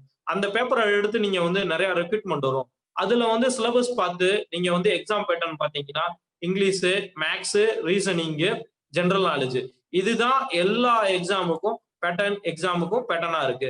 நீங்க உதாரணத்துக்கு இதே வந்து சில நேரம் என்ன பண்ணுவாங்கன்னா இஸ்ரோவே எக்ஸாமுக்கு கால் ஃபார் பண்ணுவான். இஸ்ரோ எக்ஸாமுக்கும் கால் ஃபார் வந்து பாத்தீங்கன்னா எஸ்எஸ்சி எக்ஸாமோட பேட்டர்னா தான் இருக்கும். இங்கிலீஷ், மேக்ஸ், ரீசனிங் இதுதான் இருக்கும். அதனால நீங்க எஸ்எஸ்சி எக்ஸாமுக்கும் நிறைய ட்ரை பண்ணி படிச்சீங்கன்னா லைஃப்ல வந்து நிறைய லெவலுக்கு போயிடலாம். ஆனா என்ன, இந்த வருஷம் படிச்சுட்டு நம்ம அடுத்த வருஷம் சரி ஓகே நம்ம வந்து படிச்சு எக்ஸாம் எழுதுனோம்னா ஃபெயிலியர் ஆச்சுனாலும் மறுபடியும் முயற்சி செய்யணுமே தவிர மனசை விட்டுறக்கூடாது. எல்லா எக்ஸாம்லயும் என்ன சொல்லுவாங்கன்னா எந்த ஒரு கவர்மெண்ட் எக்ஸாமுக்கும் படிக்கும் போதும் அந்த கவர்மெண்ட் எக்ஸாம பாஸ் பண்ற வரைக்குமே நம்ம படிச்சுக்கிட்டு தான் இருக்கணுமே தவிர மனசை விட்டுட்டு வந்துடக்கூடாது. நம்மளுக்கு கிடைக்கலையே வைக்கலையேன்னு சொல்லி மனசை விட்டுறக்கூடாது. இதுக்கு எப்படி சொல்லுவாங்கன்னா, உதாரணம் வந்து ஒரு பாக்ஸிங் மேட்ச் நடக்குதுன்னா பாக்ஸர் எத்தனை தடவை விழுந்தாலுமே தோல்வி கிடையாது. பாக்ஸர் வந்து அந்த 10 கவுண்டுக்குள்ள எந்திரிக்காம இருந்தாதான் அதுதான் டிஃபீட். அது வரைக்குமே அவர் வந்து கிவ் அப் கொடுக்க மாட்டாரு. எத்தனை தடவை விழுந்தாலும் எந்திரிச்சு போராடணும். எஸ்எஸ்சி எக்ஸாமை பொறுத்த வரைக்கும் நிறைய பிராக்டிஸ் பண்ணணும். ரீசனிங், மேக்ஸ், இங்கிலீஷ்லாம் நிறைய படிக்கணும். இங்கிலீஷ் நீங்க நினைக்கிற மாதிரி வந்து நான் எம்ஃபில் பிஹெச்டி இங்கிலீஷ்ல முடிச்சுட்டேன் அப்படின்னு சொல்லி இங்கிலீஷ் எழுதுனவங்க வந்து நிறைய பேருக்கு இங்கிலீஷ் தெரியாது. ஏன்னா அது ஃபுல்லா கேட்கறது வந்து பாத்தீங்கன்னா ஓல்டு இங்கிலீஷ் பேட்டர்னா இருக்கும். இப்போதைக்கு டே டு டே லைஃப்ல உள்ள இங்கிலீஷ் கேட்க மாட்டாங்க. நிறைய பேர் வந்து பாத்தீங்கன்னா ஒண்ணுமே இங்கிலீஷ் பேசிக் மேன இதெல்லாம் இருக்காது. பிஏ எக்கனாமிக்ஸ் எல்லாம் முடிச்சுட்டு ஈஸியா இங்கிலீஷ்ல அவுட் ஆஃப் 25க்கு 24, 23 எடுப்பாங்க. காரணம் என்னன்னா பிராக்டிஸ் தான். இந்த பிராக்டிஸ் மட்டும் இருந்துச்சுன்னா கண்டிப்பா எஸ்எஸ்சி எக்ஸாம் கண்டிப்பா கிளியர் பண்ணிடலாம். ஏதாவது கொஸ்டின்ஸ் இருந்தா கேளுங்க, நான் சொல்றேன். சாட்ல கேளுங்க. வந்து உங்களோட ஷெடியூலை பொறுத்து தான் நீங்க போட்டுக்கிறோம். மார்னிங் வந்து வேகமா எந்திரிச்சு படிக்கிறது ரொம்ப பழக்கம். அதுவும் இல்லாம ஒவ்வொரு 3 ஹவர்ஸ் நீங்க தொடர்ந்து படிச்சாலும் ஒரு 1 ஹவர் ரெஸ்ட் எடுத்துட்டு இது பண்ணீங்கன்னா பிராக்டிஸ் பண்ணீங்கன்னா ரொம்ப யூஸ்ஃபுல். அதிகமா வந்து நிறைய கொஸ்டின் பேப்பர் சால்வ் பண்ணி பார்த்தா எஸ்எஸ்சி எக்ஸாம் ஈஸியா நம்ம கிளியர் பண்ணிடலாம். அடுத்த கொஸ்டின், எந்த கொஸ்டினா இருந்தாலும் கேளுங்க. புக் ரெஃபர் வந்து கேக்குறாங்க. Objective general English SP Bagchi, இதுதாங்க பேசிக். இந்த பேசிக் புக்ல வந்து பாத்தீங்கன்னா நிறைய வந்து synonyms, antonyms, direct indirect speech இதெல்லாம் கவர் பண்ணுவாங்க. அடுத்து பாத்தீங்கன்னா சிவில் ஜுடிஷியல் சர்வீசஸ் அப்படின்னு சொல்லி ஏபி பரத்வாஜ் ஒரு புக் எழுதியிருப்பாரு. அந்த புக்கும் பாத்தீங்கன்னா பேசிக்கா வந்து கவர் பண்ணி நிறைய படிக்கலாம். இதெல்லாம் பார்த்து டைரக்ட் இன்டைரக்ட் ஸ்பீச் வந்து போதாதுன்னு ரென்னன் மார்டினோட இங்கிலீஷ் புக்கு எல்லாம் படிக்கலாம். எஸ்எஸ்சியை பொறுத்த வரைக்கும் மேக்சிமம் அட்டெம்ப்ட் கிடையாதுங்க. உங்களுக்கு மேக்சிமம் வந்து 30 ஏஜஸ். நம்ம எஸ்சி எஸ்டி கேண்டிடேட்டுக்கு வந்து 35 வரைக்கும் கொடுக்குறாங்க. சில சிபிஐ இன்ஸ்பெக்டர் இந்த மாதிரி இருக்கிறவங்களுக்கு வந்து 33 வரைக்கும் கொடுக்குறாங்க. ஜென்ரலை பொறுத்த வரைக்கும் 27. பயாலஜி ரிலேட்டட் ஜாப்லாம் வந்து எஸ்எஸ்சில வந்து இல்ல சார். பயாலஜி ரிலேட்டட்லாம் எக்ஸாம் இப்ப இது 20 அலகிம்ஸ்லாம் இப்போ வந்து பாத்தீங்கன்னா டைம் டேபிள் போட்டான். நீங்க எஸ்எஸ்சி வெப்சைட்ல நீங்க எடுத்து பாத்தீங்கன்னா இந்த வருஷத்துக்குரிய எல்லா எக்ஸாமுக்கும் டைம் டேபிள் போட்டு வச்சிருக்கான். அது நீங்க பேசிக்கா எஸ்எஸ்சி எக்ஸாம் டைம் டேபிள் போட்டாலே எல்லாம் வந்துடும். நெக்ஸ்ட் கொஸ்டின் கேளுங்க. நிறைய கொஸ்டின் கேட்டாதான் நம்மளுக்கு நாலேஜ் அதிகமா வளரும். நான் எதுவும் தப்பாலாம் நினைக்க மாட்டாங்க. சைஃபாலா உங்களுக்கு சொல்லி கொடுக்கதான் சைஃபாலா இருக்காங்க. தயவு செஞ்சு நிறைய கொஸ்டின்ஸ் கேளுங்க, அப்பதான் கிளியர் ஆகும். புக்ஸ் சொல்லிட்டேமா. புக்ஸ் வந்து பாத்தீங்கன்னா நீங்க எஸ்எஸ்சிக்கு வந்து கிரண் பிரகாஷ் வந்து நிறைய புக் எழுதிருப்பாங்க. நம்ம சவுத் இந்தியன்ஸ் யாருமே இந்த மாதிரி எஸ்எஸ்சி வந்து கான்சென்ட்ரேஷன் பண்ண மாட்டாங்க. ஏன்னா நம்ம அதிகமா கான்சென்ட்ரேஷன் பண்றது டிஎன்பிசி மட்டும்தான். இப்ப எப்ப இன்ஃபர்மேஷன் டெக்னாலஜி வந்து அதிகமா வந்து நம்மளுக்கு வந்து அதிகமாச்சோ நெட்டு அதிகமாக இதாக ஆரம்பிச்சிருச்சோ நம்மளுக்கு, அதுல இருந்து தான் நம்ம வந்து நார்த் இந்தியன் எக்ஸாமுக்கு வந்து இது பண்றோம். முன்னாடி வந்து நார்த் இந்தியா தான் இந்த எக்ஸாமுக்கு இது பண்ணாங்க. நீங்க உதாரணத்துக்கு போய் நம்ம ஏதாவது ஒரு புக் ஸ்டோர்ல போய் எஸ்எஸ்சிக்குன்னு ஒரு புக்கு கேட்டாங்கன்னா, சூறால இருந்து ஒரு புக்கு குடுப்பாங்க. அந்த மாரி புக்லாம் தயவு செஞ்சு வாங்காதீங்க. அதுல இருந்து கொஸ்டின்ஸ் எதுவுமே வராது. நீங்க ஒவ்வொன்னுக்கும் தனித்தனியா புக் படிக்கணும். ஜெனரல் நாலேட்ஜ்க்கு பாத்தீங்கன்னா, கிரண் பிரகாஷ் அவங்களே அவங்க மட்டும் தான் இந்தியாவுல பாத்தீங்கன்னா, ஏகப்பட்ட புக்ஸ் வந்து எஸ்எஸ்சிக்கு போட்டிருப்பாங்க. எல்லா வகையான கொஸ்டின்ஸ்க்கும் எல்லா இதையுமே சால்வ் பண்ணி எஸ்எஸ்சிக்கு போட்டிருப்பாங்க கிரண் பிரகாஷ். அது அமேசான், பிளிப்கார்ட்ல எப்பயுமே அவைலபிளா இருக்கும். டிஸ்கவுண்டோட கிடைக்கும். அந்த புக்ஸ வாங்கி இப்ப இருந்தே படிக்க ஆரம்பிச்சா கண்டிப்பா பாஸ் பண்ணிடலாம். ஸ்டெனோகிராஃபர்னா என்னன்னு கேக்குறாங்க. ஷார்ட் ஹேண்ட் அப்படின்னு சொல்றாங்கல்ல. முன்னாடி வந்து பாத்தீங்கன்னா, இப்ப வந்து எல்லாமே வந்துருச்சு பாத்தீங்கன்னா, எப்படி வந்திருக்குன்னா, உங்களுக்கு வந்து மொபைல் போன் வந்துருச்சு. அந்த காலத்துல வந்து அப்படிலாம் கிடையாது. ஒரு ஜெர்னலிஸ்ட் வந்து ஒரு பேப்பரை வச்சுக்கிட்டு கையில வந்து ஷார்ட் ஹேண்ட் எழுதுவாங்க. இப்ப நம்ம உதாரணத்துக்கு வந்து என்ன சொல்றோம்னா, ஆப்பிள் அப்படிங்கிறப்ப ஒரே ஒரு கோடு மட்டும் தான் வரும். அதுதான் ஸ்டெனோகிராஃபர். அது வந்து இப்ப வந்து பாத்தீங்கன்னா, அந்த ஸ்டெனோகிராஃபர் தெரிஞ்சவங்க தான் இப்ப தமிழ்நாடு கவர்மெண்ட்லயுமே வந்து பர்சனல் அசிஸ்டண்டா வந்து நிறைய ஜட்ஜஸுக்கு எல்லாத்துக்குமே அப்பாயின்மெண்ட் பண்றாங்க. ஸ்டெனோகிராஃபர் வந்து தமிழ்நாடு டெக்னிக்கல் எஜுகேஷன் வந்து நடத்துறாங்க. அது இயர்லி. நீங்க ஏதாவது ஒரு கோச்சிங் சென்டர்ல ஸ்டெனோகிராஃபருக்கு மட்டும் தனியா படிச்சீங்கனாலே போதும். அவங்க வந்து ஸ்டெனோகிராஃபர் நடத்தி நல்லபடியா நீங்க பாஸ் பண்ணிடலாம். ஆர்ஆர்பி எக்ஸாம் டீடைல்ஸ் கேக்குறீங்க. ஆர்ஆர்பி எக்ஸாமை பொறுத்த வரைக்குமே எஸ்எஸ்சி மாதிரி தான், சேம் பேட்டர்ன் தான், வேற எதுவுமே கிடையாது. எஸ்எஸ்சியை பொறுத்த வரைக்கும் கொஞ்சம் டஃபா இருக்கும் மேத்தமெட்டிக்ஸ். ஆர்ஆர்பியை பொறுத்த வரைக்கும் மேத்தமெட்டிக்ஸ் ரொம்ப ஈஸியா இருக்கும். உங்களுக்கு எப்படி சொல்றதுன்னா 10th மேக்ஸ் அளவு தான் இருக்கும். ஆனா டைம் வந்து ரொம்ப கன்சியூம் பண்ணும். எஸ்எஸ்சி வந்து ரொம்ப ரொம்ப கன்சியூம் பண்ணும் டைம் எக்ஸாம்ல. ஆனா ஆர்ஆர்பி கொஞ்சமா கன்சியூம் பண்ணும். ஆனா ஈஸியா வந்து ஆர்ஆர்பி கிளியர் பண்ணலாம். கம்ப்யூட்டர் பேஸ்டு டைப் எல்லாமே வந்து கொஸ்டின் பேப்பர்ஸ் வந்து கிடைக்குதுங்க. நீங்க நெட்ல எடுத்து பாத்தீங்கன்னு வச்சுக்கோங்க, கிரேட் அப் அப்படிங்கிற ஒரு அப்ளிகேஷன்ஸ் இருக்கு.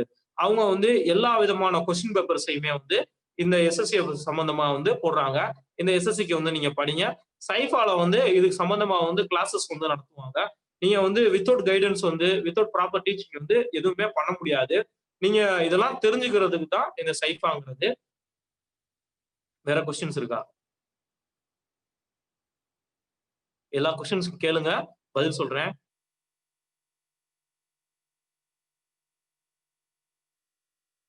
பேங்க் எக்ஸாமுக்கு வந்து பாத்தீங்கன்னா, உதாரணத்துக்கு பாத்தீங்கன்னா குவான்டிடியூடு, ஆப்டிடியூடு இந்த மாதிரி நிறைய வந்து வித்தியாசமா இருக்கும் பேங்க் எக்ஸாமை பொறுத்த வரைக்கும். அதுக்கு தனியா ஒரு நாள் நடத்துறோம். அது வந்து தனியா இன்டெப்தா பார்க்கணும். ஆனா எஸ்எஸ்சியோட பேட்டர்ன்ல தான் மேத்தமெட்டிக்ஸ், இங்கிலீஷ் எல்லாம் கவர் ஆகும். அதுல வந்து எக்கனாமியை வந்து தனியா ஒரு சாப்டர் சேர்த்திருப்பாங்க. பிளஸ் கம்ப்யூட்டர் அவேர்னஸ்ன்னு சொல்லி கிரண் பிரகாஷ்னு ஒரு புக்கு போட்டிருப்பாரு. எக்கனாமிக்கு மட்டும் நீங்க டே டு டே லைஃப்ல உள்ள எக்கனாமி எந்த லெவல்ல இருக்குன்னு சொல்லி அந்த இதுக்கு படிக்கணும். அதுதான் பேங்க் எக்ஸாம் பொறுத்த வரைக்கும் டிஃப்ரெண்ட். அப்புறம் பாத்தீங்கன்னா டயர் 2க்கும் நல்லா ப்ரிப்பேர் பண்ணணும். அதுக்கு தனியா வந்து கான்டாக்ட் பண்ணீங்கன்னா சொல்லுவோம்.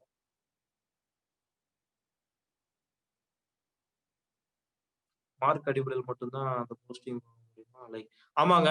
எஸ்எஸ்சி, சிஹெச்எஸ்எல், சிஜிஎல் எல்லாமே வந்து உங்க மார்க்ஸ் ஓரியன்டா தான் போவாங்க. எல்லாமே வந்து ஜெனியூனா தான் நடத்துறாங்க. நீங்க வந்து எவ்வளவு மார்க்ஸ் செக்யூர் பண்ணிருக்கீங்களோ அவ்வளவு மார்க்ஸ்க்கு ஏத்த மாதிரி போவீங்க. ஆனா ஒரு விஷயம் நல்லா புரிஞ்சுக்கோங்க. எஸ்எஸ்சி, சிஹெச்எஸ்எல், சிஜிஎல் எல்லாத்துக்குமே வந்து பாத்தீங்கன்னா நமக்கு அதிகமான காம்படிட்டர் வந்து நார்த் இந்தியன்ஸா தான் இருப்பாங்க. நம்ம சவுத் இந்தியன்ஸ் வந்து அந்த அளவுக்கு எஸ்எஸ்சி, சிஹெச்எஸ்எல், சிஜிஎல் வந்து படிக்கவே மாட்டாங்க, பிராக்டிஸ் பண்ண மாட்டாங்க. நார்த் இந்தியன்ஸ் வந்து அதிகமா படிப்பாங்க.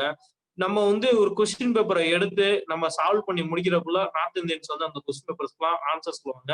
ஏன்னா அவங்களோட நம்ம டிஎன்பிசி வந்து நம்மளுக்கு லைஃப்ல எப்படி இருக்கோ அது மாதிரி இம்பார்ட்டன்ஸ் ஆனது அந்த எஸ்எஸ்சி எக்ஸாம். சின்ன பிள்ளைல இருந்து அவங்களுக்கு வந்து சொல்லி வளர்க்கறது வந்து எஸ்எஸ்சி எக்ஸாம் கிளியர் பண்ணணும் அந்த மாதிரிதான் சொல்லுவாங்க. வேற எந்த வேலை வாய்ப்புமே நார்த் இந்தியால இருக்காது. அவங்களோட ஒரே வேலை வாய்ப்பு வந்து பாத்தீங்கன்னா கவர்மெண்ட் எக்ஸாம் தான். அதனாலதான் அவங்களால ஆர்ஆர்பி, எஸ்எஸ்சி, சிஹெச்எஸ்எல், சிஜிஎல் எல்லாத்துலயுமே வருவாங்க.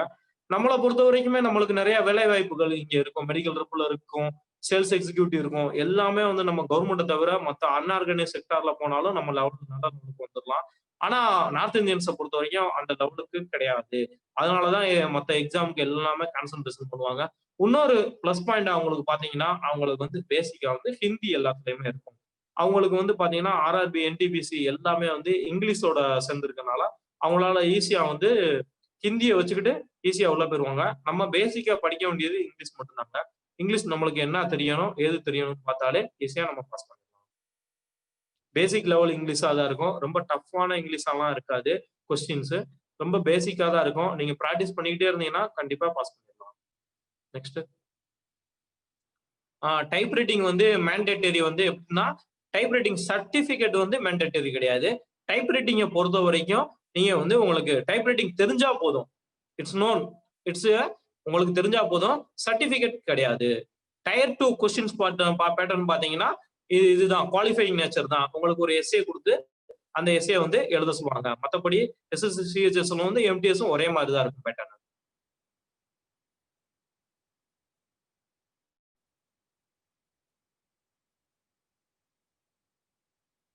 வலைக்கம் சலாம். ஐசிஆர் எக்ஸாம் பத்தி எனக்கு தெரியலங்க. அது எக்ஸாம் நான் எழுதுனது இல்ல. வேற கொஸ்டின்ஸ் முடிச்சுக்கலாமா?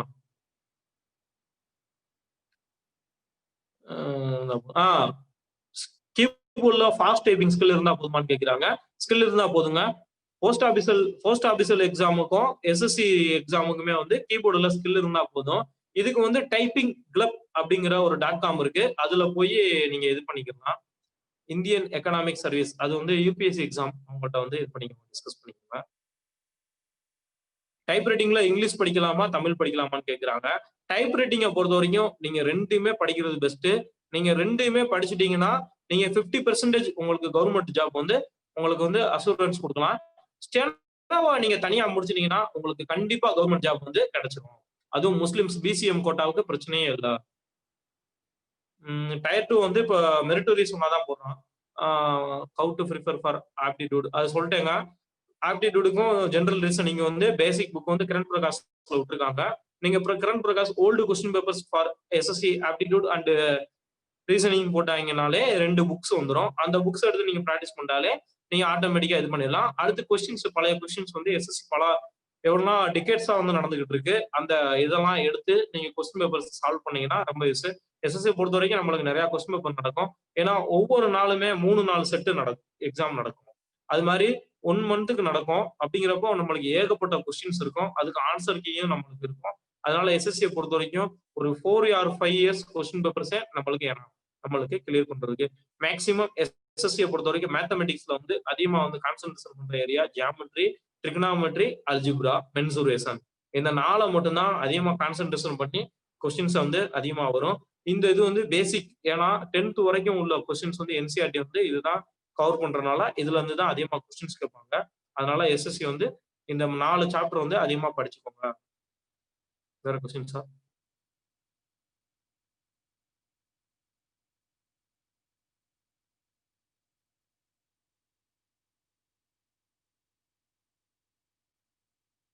முடிச்சுக்கலாமா?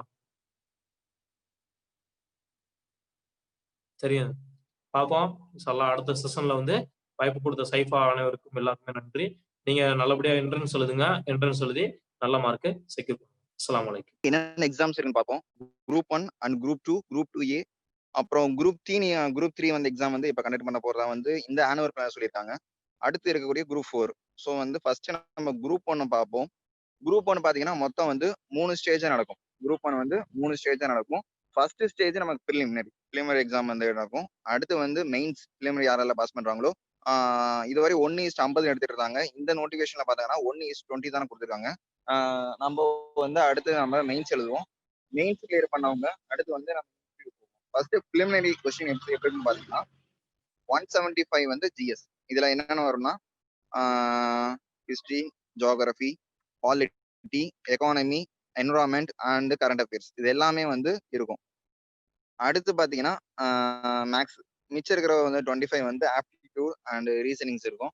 இது எல்லாமே வந்து ரொம்ப ஈஸி தான். நம்ம வந்து ரொம்ப ஈஸியா வந்து படிச்சு பாஸ் பண்ணிடலாம். இப்போ வந்து கடைசியில் எல்லா எக்ஸாம் பத்தியும் ரெஃபர் பண்ணிட்டு நம்ம அதை எப்படி படிக்கிறோம்னு சொல்றேன். தென் அதுக்கப்புறம் பாத்தீங்கன்னா குரூப் டூ வந்து இதுக்கு முன்னாடி வேற மாதிரி தான் நடத்திட்டு இருந்தாங்க. அதாவது எப்படின்னா பிலிமினரி இருக்கும். அடுத்து வந்து மெயின் வந்து நம்ம வந்து தியரியா எழுதுற மாதிரி தான் இருக்கும். தியரி எழுத மாதிரி இருக்கும். அடுத்து வந்து இன்டர்வியூ இருக்கும். கிட்டத்தட்ட பாத்தீங்கன்னா குரூப் 1 ப்ராசஸ் மாதிரி தான் இருக்கும். அந்த மாதிரி நடத்திட்டு இருந்தாங்க. அப்ப வந்து அந்த மாதிரி நடத்திட்டு விட்டுட்டு பிலிமினரி வந்து பழைய பிலிமினரி மாதிரி வச்சுட்டு பிளஸ் வந்து அதுல வந்து பிலிமினரில பாத்தீங்கன்னா லாங்குவேஜ் எடுத்துட்டாங்க.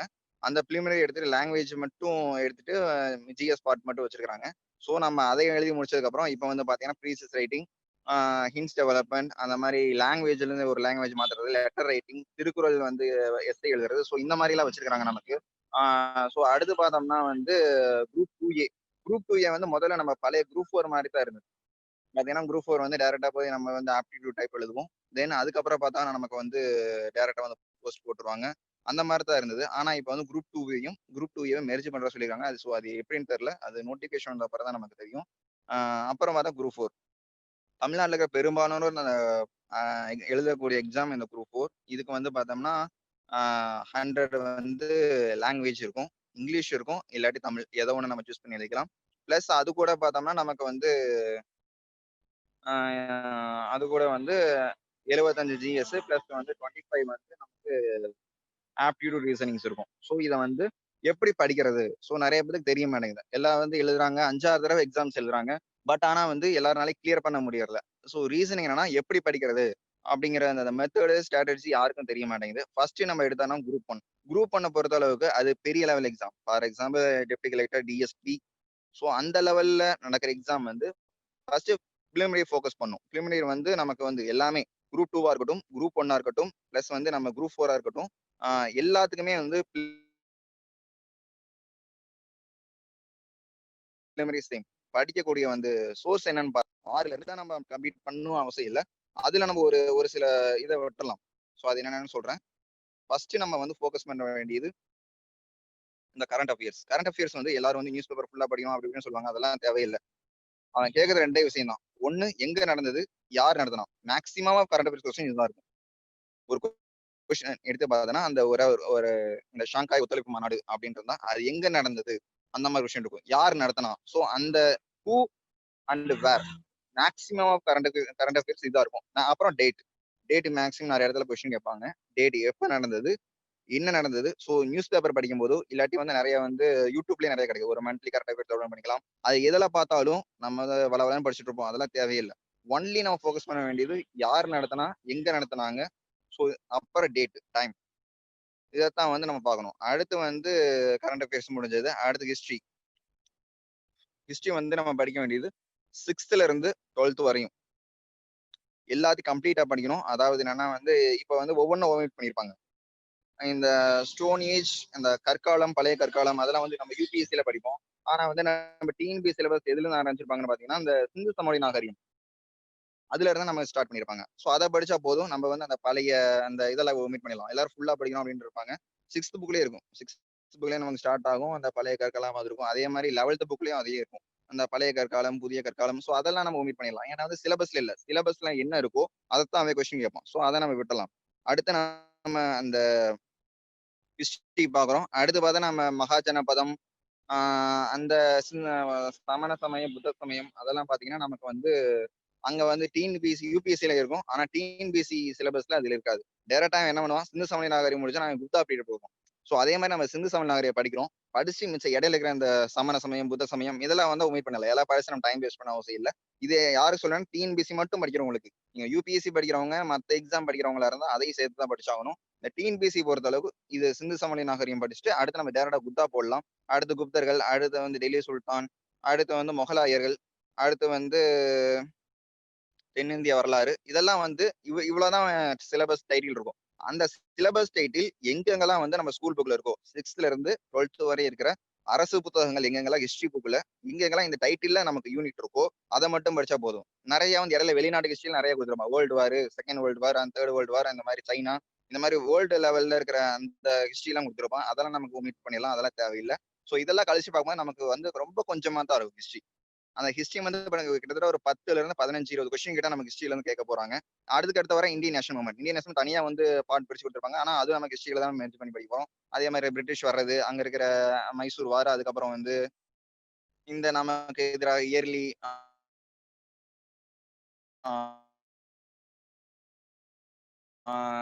அந்த ஆங்கிலேயருக்கு எந்த அந்த அகாடமிக் இவங்க போடுறது எதுவுமே நமக்கு தேவையில்லை.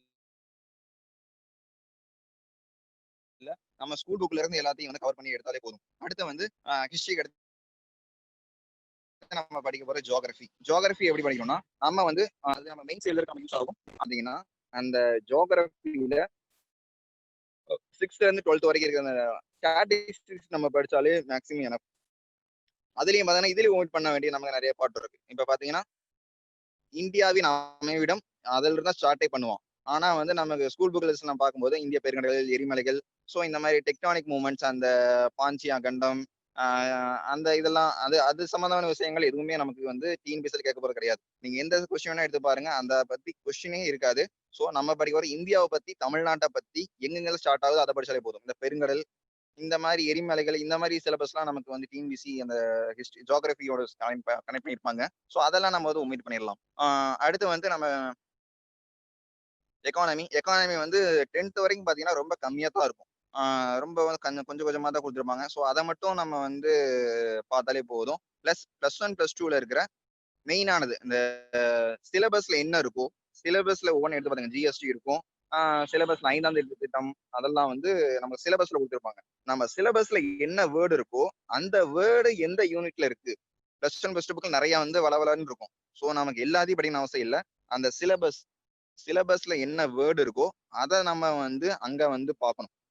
யூனிட்ல வந்து தேடி பார்க்கணும். +1 +2ல எந்த யூனிட்ல அந்த சிலபஸ்ல இருக்கிற அந்த வேர்டு இருக்கு இருக்கு அப்படின்னா அதை மட்டும் நம்ம தேடி படிச்சா போதும். இப்ப இந்தியாவின் நாட்டு வருமானம் அப்படின்ற வேர்டு இருக்குன்னா அது வந்து நமக்கு வந்து +1 புக்ல ஃபர்ஸ்ட் யூனிட். ஸோ அந்த யூனிட் படிச்சாலே போதும். அடுத்து என்னென்னமோ வந்து அந்த பொருளாதார தியரிகள் அதெல்லாம் இருக்கும். ஸோ அதெல்லாம் நமக்கு தேவையில்லை. நமக்கு சிலபஸ்ல என்ன இருக்கோ அது ஸ்கூல் புக்ல எது இருக்கு அதை படிச்சாலே போதும். அடுத்து பாலிட்டி பொறுத்தளவுக்கு பார்த்தோம்னா மேக்சிமம் நம்ம எல்லாத்தையுமே படிக்கிற மாதிரி தான் இருக்கும். பாலிட்டியில ஒமிட் பண்றதுக்கு வழியே இல்லை. அந்த ஃபர்ஸ்ட் ரெகுலேட்டிங் ஆக்ட் 1773ல வந்து போடுவாங்க. பிரிட்டிஷ் ரூல் வந்து இந்தியாவில் இருக்கும்போது போடுவாங்க. அந்த ரூல்ல இருந்து இந்தியா சுதந்திரம் வாங்கின வரை படிச்சுதான் ஆகணும். வேற வழி இல்லை. அது ஸ்கூல் புக்ல கம்ப்ளீட்டா இருக்கும். ஸோ நம்ம அதை மட்டும் நம்ம கம்ப்ளீட்டா பார்த்தாலே போதும். ஸோ வந்து அடுத்து வந்து இதை வந்து எப்படி படிக்கிறது, இதை இப்ப எதெல்லாம் படிக்கணும் அப்படின்னு பார்த்தோம். ஸோ நம்ம அடுத்து வந்து எப்படி படிக்கணும். ஒரு யூனிட் இருக்குன்னா அந்த ஒரு பக்கத்தை பார்ப்பாங்க. நம்ம வந்து ஸ்கூல்ல எழுதுன மாதிரி பேராகிராஃபோ தியரியாவோ பிலிமினரியில நம்ம எழுத தேவையில்லை. நமக்கு தேவை ஃபேக்ட். அந்த ஒரு பேராகிராஃப் ஒரு பேஜ் படிக்கணும்னா அதுல என்னென்னலாமா ஃபேக்ட் இருக்கு. ஸோ அதை மட்டும் நம்ம கலெக்ட் பண்ணி ஒரு தனியா வந்து நோட்ஸ் எழுதிருக்கணும். ஒரு பேப்பர்லயோ ஒரு பென்லயோ ஒரு நோட்லயோ வந்து தனியா நம்ம நோட்ஸ் வந்து ப்ரிப்பேர் பண்ணணும். நம்மளா ஓன்ஸ் நோட்ஸ் ப்ரிப்பேர் பண்ண ஆரம்பிக்கணும். ஒரு ஃபர்ஸ்ட் 6ல இருந்து ஸ்டார்ட் பண்ணணும். ஒரு பேஜ் நம்ம படிக்கிறோம்னா மேக்ஸிமம் அவனே நம்மளுக்கு வந்து குழு கொடுத்துருப்பான். ஒரு பாக்ஸ் போட்டு அந்த பாக்ஸ்ல உங்களுக்கு தெரியுமா அப்படின்னு சொல்லி ஒரு பாக்ஸ்ல வந்து உங்களுக்கு இன்ஃபர்மேஷன்ஸ் இருக்கும். ஸோ அதெல்லாம் வந்து ரொம்ப முக்கியம். ஒரு மேக்ஸிமம் 50% ஆஃப் கொஸ்டின்ஸ் வந்து அந்த பாக்ஸ்ல இருந்தும் புக் பேக் பின்னாடி பார்த்தீங்கன்னா நம்ம கொஸ்டின்ஸ் இருக்கும். அந்த மாதிரி சூஸ் த பெஸ்ட் ஆன்சர் அந்த மாதிரி வந்து புக் பின்னாடி கொஸ்டின் இருக்கும். இந்த பாக்ஸ் அந்த புக் பின்னாடி இருக்கிற அந்த கொஸ்டின்ஸ் இதை மட்டும் கடைசி நேரம் நான் டைம் இல்லை எக்ஸாம் படிக்கும் போது கூட நம்ம வந்து டக்குன்னு பாட்டு போனோம்னா இந்த பாக்ஸ்ல இருக்கிறதையும் அந்த புக் பின்னாடி இருக்கிற புக் பேக் கொஸ்டின்ஸ் ஸோ அதை மட்டும் நம்ம டக்குன்னு ரெஃபர் பண்ணாலே நம்ம மேக்ஸிமம் நல்ல மார்க் எடுத்து நம்ம கிளியர் ஆகவே வாய்ப்பு இருக்கு. அதே மாதிரி நம்ம ஒருவேளை லேப்டாப்ல நம்ம பிடிஎஃபா படிக்கிறோம் அப்படின்னா வந்து ஒவ்வொன்றும் பிடிஎஃப் ரோல் பண்ண விட்டு எங்கெங்கெல்லாம் வருதோ எங்கெங்கெல்லாம் முக்கியமான பாயிண்ட்ஸ் இருக்கோ எந்த இடத்துல ஃபேக்ட் வருதோ ஸோ அதை வந்து நம்ம வந்து ஹைலைட் பண்ணி வச்சுக்கலாம். ஸோ இந்த மாதிரி ஒவ்வொரு பேஜையும் படிக்கணும். எந்தெந்த யூனிட்லாம் நமக்கு முக்கியமா நம்ம வந்து சிலபஸை படி நம்ம எடுத்து வச்சிருக்கோமோ ஸோ அந்த யூனிட்டை பூரா வந்து நம்ம தனியா வந்து மார்க் பண்ணி வச்சுட்டு ஸோ அந்த யூனிட்டை ஃபுல்லா வந்து ஒவ்வொரு பேஜா நம்ம ரீட் பண்ணும்போது எதெல்லாம் வந்து நமக்கு வந்து முக்கியமா வந்து பாயிண்ட் ஆடப்படுதோ அதை ஃபுல்லா வந்து ஹைலைட் பண்ணி வச்சுக்கலாம். இல்லாட்டி இன்னும் பெட்டர் நம்ம வந்து தனியா வந்து நோட்ஸ் ப்ரிப்பேர் பண்றது. நமக்காகவே நம்மளாம் நோட்ஸ் ப்ரிப்பேர் பண்ணா அது ரொம்ப வந்து வேல்யூஃபுல்லா இருக்கும். நோட்ஸை வந்து கிளியர் எடுத்துக்கிட்டே வரணும். ஸோ இதெல்லாம் வந்து கலெக்ட் பண்ணி வச்சுட்டு ஃபுல்லா வந்து ரீட் பண்ணி ஃபுல்லா தரோவா 6ல இருந்து நம்ம 12th வரையும் நம்ம வந்து +2ல வந்து எக்கச்சக்க புக்ஸ் இருக்கும். அதெல்லாம் படிக்க தேவையில்லை. ஹிஸ்ட்ரி, ஜியோகிராஃபி, பாலிட்டி, எக்கானமி இந்த 4 புக்கு தான். ஹிஸ்ட்ரி, பாலிட்டி, எக்கானமி, ஜியோகிராஃபி இதை மட்டும் படிச்சாலே போதும். +1 +2ல சயின்ஸ் புக் +1 +2ல ஃபுல்லா படிச்சா நம்ம வந்து நீட் எக்ஸாம் பாஸ் பண்ணிடலாம். அந்த அளவுக்கு படிக்க தேவையில்லை. இதே மாதிரி நான் சொன்னேன் இந்த மாதிரி ஒரு பாக்ஸ் இந்த மாதிரி பாக்ஸ்ல என்ன நமக்கு மெசேஜ் இருக்கு. ஸோ இந்த மெசேஜ் அதே மாதிரி புக் பேக் கொஸ்டின்ஸ் +1 +2 சயின்ஸை பொறுத்தவரை இதை படிச்சாலே நமக்கு போதும். அதே மாதிரி சயின்ஸ் இதே மாதிரி தான். ஸ்கூல் புக் தான் 6ல இருந்து 12th ஃபுல்லா படிக்க முடியுமா படிச்சுக்கலாம். +1 +2 பொறுத்த அளவுக்கு படிக்க முடியும். என்னால படிக்க முடியும் அப்படின்னா ஃபுல்லா நீங்க இதே மாதிரியே வந்து வேர்ட் பை வேர்ட் படிக்கலாம். என்னால +1 +2 புக் ஏன்னா வந்து +1 ஹிஸ்ட்ரி எடுத்தீங்கன்னா மொத்தம் 4 வால்யூம் இருக்கும். சாரி இந்த மாதிரி பிசிக்ஸ், கெமிஸ்ட்ரி, பாட்டனி, ஜுவாலஜி எடுத்தா நம்ம +1லயே 2 வால்யூம் இருக்கும், +2ல 2 வால்யூம் இருக்கும். ஸோ இவ்வளவு புக்ஸ் வந்து நமக்கு வந்து டிஎன்பிசி அந்த ஒரு 4-5 கொஸ்டினுக்காக நம்ம அவ்வளவு தூரம் படிக்கணும் அவசியம் இல்லை. ஸோ அதை வந்து நம்ம புக் பேக் கொஸ்டின்ஸ் பிளஸ் அந்த நான் சொன்ன மாதிரி இந்த பாக்ஸ் ஸோ இதை மட்டும் படிச்சாலே வந்து +1 +2 தென் அதுக்கப்புறம் நம்ம எப்படி ப்ரிப்பேர் பண்ணணும்னா ஸோ இதெல்லாம் நம்ம படிச்சு முடிச்சிட்டோம். நம்ம வந்து எந்த யூனிட்லாம் நம்ம தேவையோ அந்த யூனிட் சிலபஸை பார்த்து நம்ம புக்ல இருக்க யூனிட்ல கவர் பண்ணிட்டோம். அப்புறம் வந்து ஃபுல்லா வந்து அந்த பேஜை ஃபுல்லா கவர் பண்ணி நம்ம நோட்ஸ் எடுத்துட்டோம். இதெல்லாம் முடிச்ச அப்புறம் நம்ம எங்க போனா பழைய கொஸ்டின் பேப்பர், டிஎன்பிசியோட பழைய கொஸ்டின் பேப்பரை எடுக்கணும். பழைய கொஸ்டின் பேப்பரை எடுத்தா அதை பார்த்தோம்னா வந்து ஒரு கொஸ்டின் படிக்கிறோம். இப்போ வந்து ஃபார் எக்ஸாம்பிள் முதல் மைசூர் பார் எந்த சீட்டி, அதாவது அப்படின்னு கேட்கிறோம். எந்த உடன்படிக்கை முதல் மைசூர் பார் அப்படின்னு கேட்டாங்கன்னா நமக்கு தெரியும் வந்து மதராஸ் உடன்படிக்கை அப்படின்னு ஒரு கொஸ்டின் பார்த்தா, ஸோ நம்ம அதுக்கு ரிலேட்டடா வந்து நம்ம வந்து ஸ்கூல் புக்ல நம்ம நோட்ஸ் எடுக்கணும். ஃபார் எக்ஸாம்பிள் செகண்ட் மைசூர் வார்க்கு என்ன ட்ரீட்டி, தேர்ட் மைசூர் வார் என்ன ட்ரீட்டி, ஃபோர்த் மைசூர் வார்க்கு என்ன, ஃபோர்த் மைசூர் வார்ல திப்பு சுல்தார் கொண்டுருவாங்க, ஸோ ட்ரீட்டி இருக்காது. ஸோ அது சம்பந்தமானது எங்க நடந்தது, பிளஸ் வந்து எந்த டேட்ல நடந்தது, ஸோ இதெல்லாம் வந்து நம்ம கவர் பண்ணோம். பழைய கொஸ்டின் பேப்பர் படிச்சாலே மேக்ஸிமம் நமக்கு ஒரு ஐடியா கிடைச்சிடும். ஃபர்ஸ்ட் ஸ்கூல் புக்கை படிச்சுட்டு அதுக்கப்புறம் ஒரு 70-80 கொஸ்டின் பேப்பர் இருக்கு பழைய கொஸ்டின் பேப்பர். ஸோ பழைய கொஸ்டின் பேப்பர் ஃபுல்லா நம்ம ரீட் பண்றோம், ஸ்கூல் புக்கை ரீட் பண்றோம். ஸோ நம்ம எந்த எக்ஸாம் வேணா கிளியர் பண்ண முடியும். இது வந்து பிலிமினரி மட்டும் தான். பிலிமினரி குரூப் 1 பிலிமினரி கிளியர் பண்ணலாம், குரூப் 2 பிலிமினரி கிளியர் பண்ணலாம், குரூப் 4 ஈஸியா அடிச்சிடலாம். இது ஸ்கூல் புக் தான், வேற எங்கேயும் எந்த அகாடமி மெட்டீரியல் அதுக்கெல்லாம் தொலைவிட்டு இருக்க அவசியம் வேணுமே இல்லை. அப்புறம் வந்து இருக்கக்கூடிய மேக்ஸும் அதே மாதிரி தான். இப்போ வந்து சராசரி இருக்கு, இந்த மாதிரி ப்ராஃபிட் லாஸ், அப்புறம் இந்த நிகழ்தகவு ப்ராபபிலிட்டி. ஸோ இதெல்லாம் வந்து ஒவ்வொரு வேர்டு, அந்த வேர்டு ஸ்கூல் புக்ல எந்த யூனிட்ல இருக்கோ அதை மட்டும் நம்ம எடுத்து படிச்சாலே போதும். இப்போ வந்து ஸ்கூல் புக் அந்த சிலபஸ்ல அதே மாதிரி நம்ம அந்த ஹிஸ்டரி, ஜியோகிராஃபி, பாலிட்டி, எக்கானமி நம்ம எப்படி பார்த்தோமோ அதே மாதிரி இந்த மேக்ஸ்ல என்னென்ன யூனிட் இருக்கோ அந்த யூனிட் 10th வரையும் படிச்சா பிளஸ் ஒன் பிளஸ் தேவையில்லை. 10th வரைக்கும் இருக்கிற ஸ்கூல் புக்ல இந்த ஒரு வேர்டு இருக்குன்னா அந்த வேர்டுக்கு அந்த யூனிட் எடுத்து அந்த அதுக்கு படிச்சாலே போதும். அப்புறம் வந்து இப்போ வந்து லாஸ்ட் டைம் குரூப் 4ல பார்த்தோம்னா வந்து ஒரு பேஜ்ல இருந்து கிட்டத்தட்ட வந்து 3 கொஸ்டின் வந்து மேக்ஸ் கொஸ்டின் ஒரே பேஜ் தான். 10th புக்ல இருந்து ஒரே பேஜ்ல இருந்து 3 கொஸ்டின் கேட்டா வந்து மேக்ஸ் வந்தது. ஸோ அவன் கொஸ்டின் எடுக்கிறது எங்க வந்து ஸ்கூல் புக்ல இருந்து எடுக்கிறோம். ஸ்கூல் புக்ல இருக்கிற மேக்ஸ் நம்ம போட்டு பார்த்தாலே போதும், ஈஸியா வந்து கிராக் பண்ண முடியும். அடுத்து மெயின் எக்ஸாம். பிலிமினரி கிளியர் பண்ணதுக்கு அப்புறம் நம்ம மெயின் எக்ஸாம் வரும். மெயின் எக்ஸாம் பொறுத்த அளவுக்கு நம்ம வந்து ஃபேக்ட் நமக்கு தேவையில்லை, நம்ம வந்து தியரியா தான் நம்ம எழுத போறோம். ஸோ அதே மாதிரி சிலபஸ் எடுக்கிறோம்.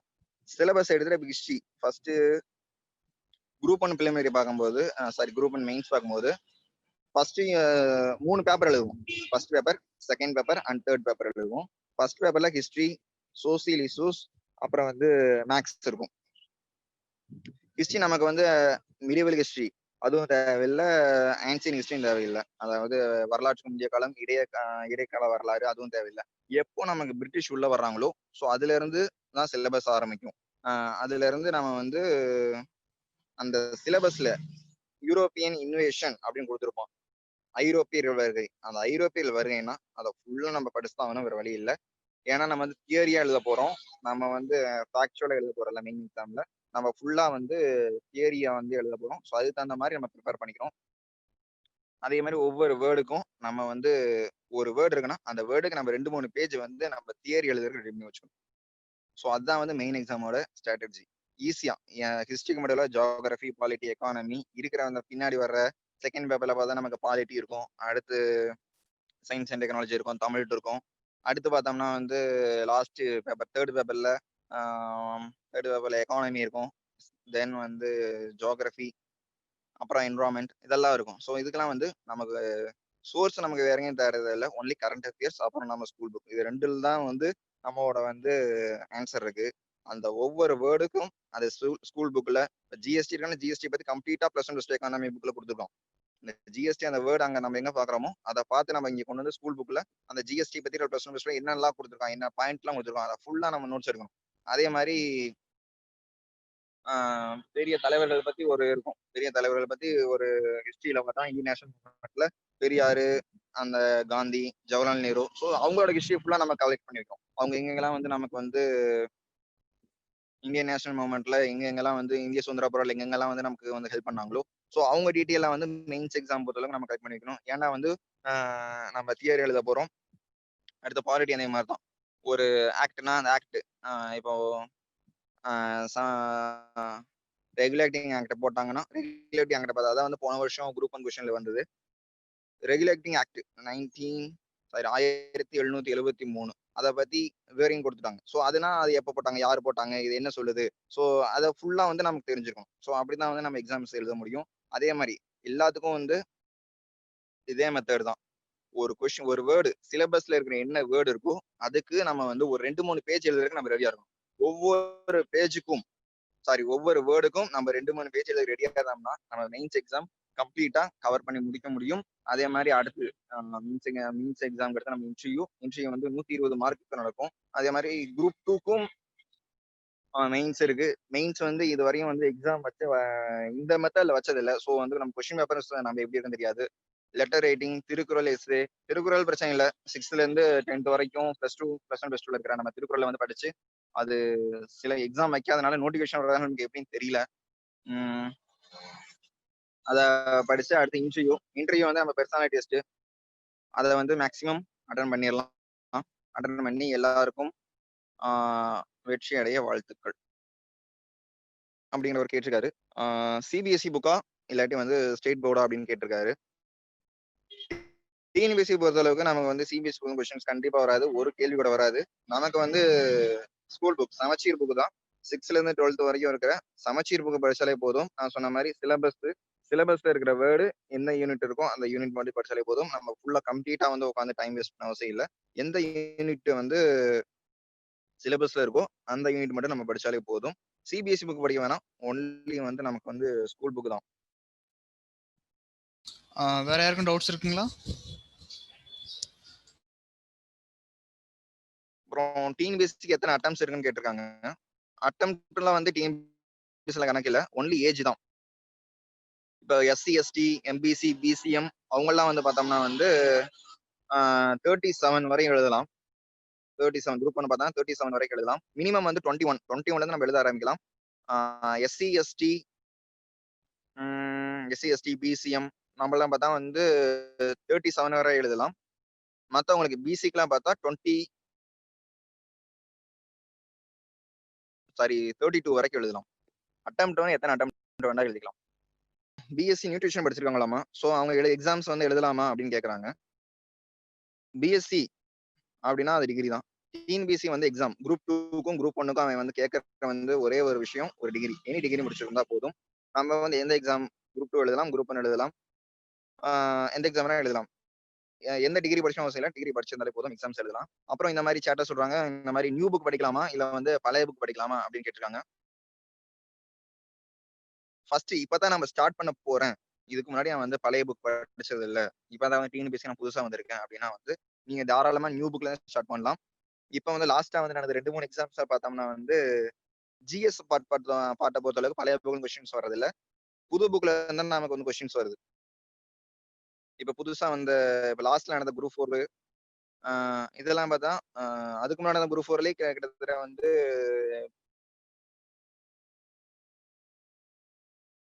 புது புக்ல கொஸ்டின்ஸ் வர ஆரம்பிச்சிருச்சு. ஸோ இனிமேல் வந்து புது புக்ல நம்ம கொஸ்டின்ஸ் நம்ம அதிகமாக எதிர்பார்க்கலாம்.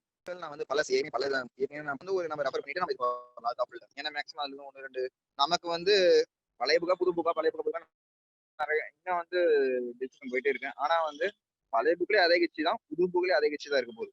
ஸோ அதுலதான் காந்தி சுதந்திரம் வாங்கி கொடுத்தாரு, இதுலயும் நமக்கு காந்தி சுதந்திரம் வாங்கி கொடுத்தா இருக்க போகுது. நமக்கு என்ன இருக்கும், எக்ஸ்ட்ரா ஒரு சின்ன ஃபேக்ட் இருக்கும். ஸோ இவங்க வந்து இதை பண்ணாங்க, அவங்க இதை பண்ணாங்க, ஒரு சின்ன ஒரு எக்ஸ்ட்ரா ஒரு ஃபேக்ட் இருக்கும், அவ்வளவுதான் இருக்க போகுது. இந்த பழைய புக்ல புது புக்ல பெருசா வித்தியாசம் இருக்கு. அந்த சின்ன ஃபேக்ட், அந்த ஃபேக்ட் மட்டும் என்னன்னு புது புக்கை படிச்சு தெரிஞ்சுக்கலாம். பழைய புக் படிச்சவங்க புது புக் லைட்டா ஒரு கிட்டத்தட்ட ஒரு ஒன் வீக்கே நம்ம படிச்சு வைக்க கூட ஒரு வாய்ப்பு இருக்கு. ஸோ நம்ம வந்து என்ன வந்து எக்ஸ்ட்ரா நமக்கு ஃபேக்ட் இருக்கு, ஸோ அதை நம்ம கலெக்ட் பண்ணாலே போதும்.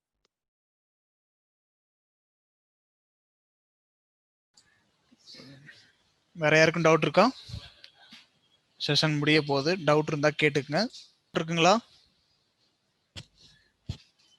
குரூப் அப்புறம் வந்து கேட்டிருக்காங்க குரூப் 1, குரூப் 2, குரூப் 3, குரூப் 4 எல்லா வந்து சமச்சீர் புக் தானா அப்படின்னு கேட்கறாங்க.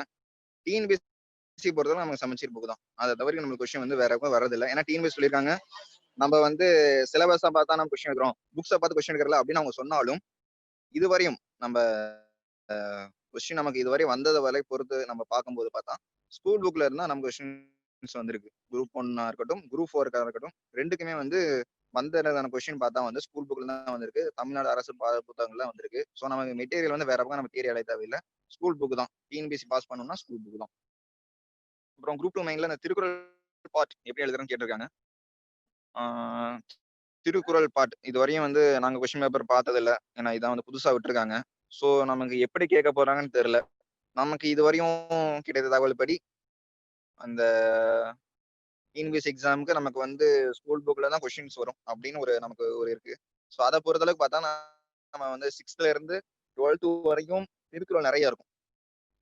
கிட்டத்தட்ட வந்து 1330 திருக்குறளையும் இப்ப வந்து நான் ஸ்கூல் எஜுகேஷன் டிபார்ட்மெண்ட்ல ஒர்க் பண்ணிட்டு இருக்கேன். ஸோ இங்க பேசிக்கிற பத்தி நான் வந்து சொல்றது என்னன்னா வந்து 1330 திருக்குறளையும் வந்து 6th இருந்து 12th நம்ம கம்ப்ளீட் பண்ணணும். எல்லா திருக்குறளையும் எல்லாரும் படிக்கணும்.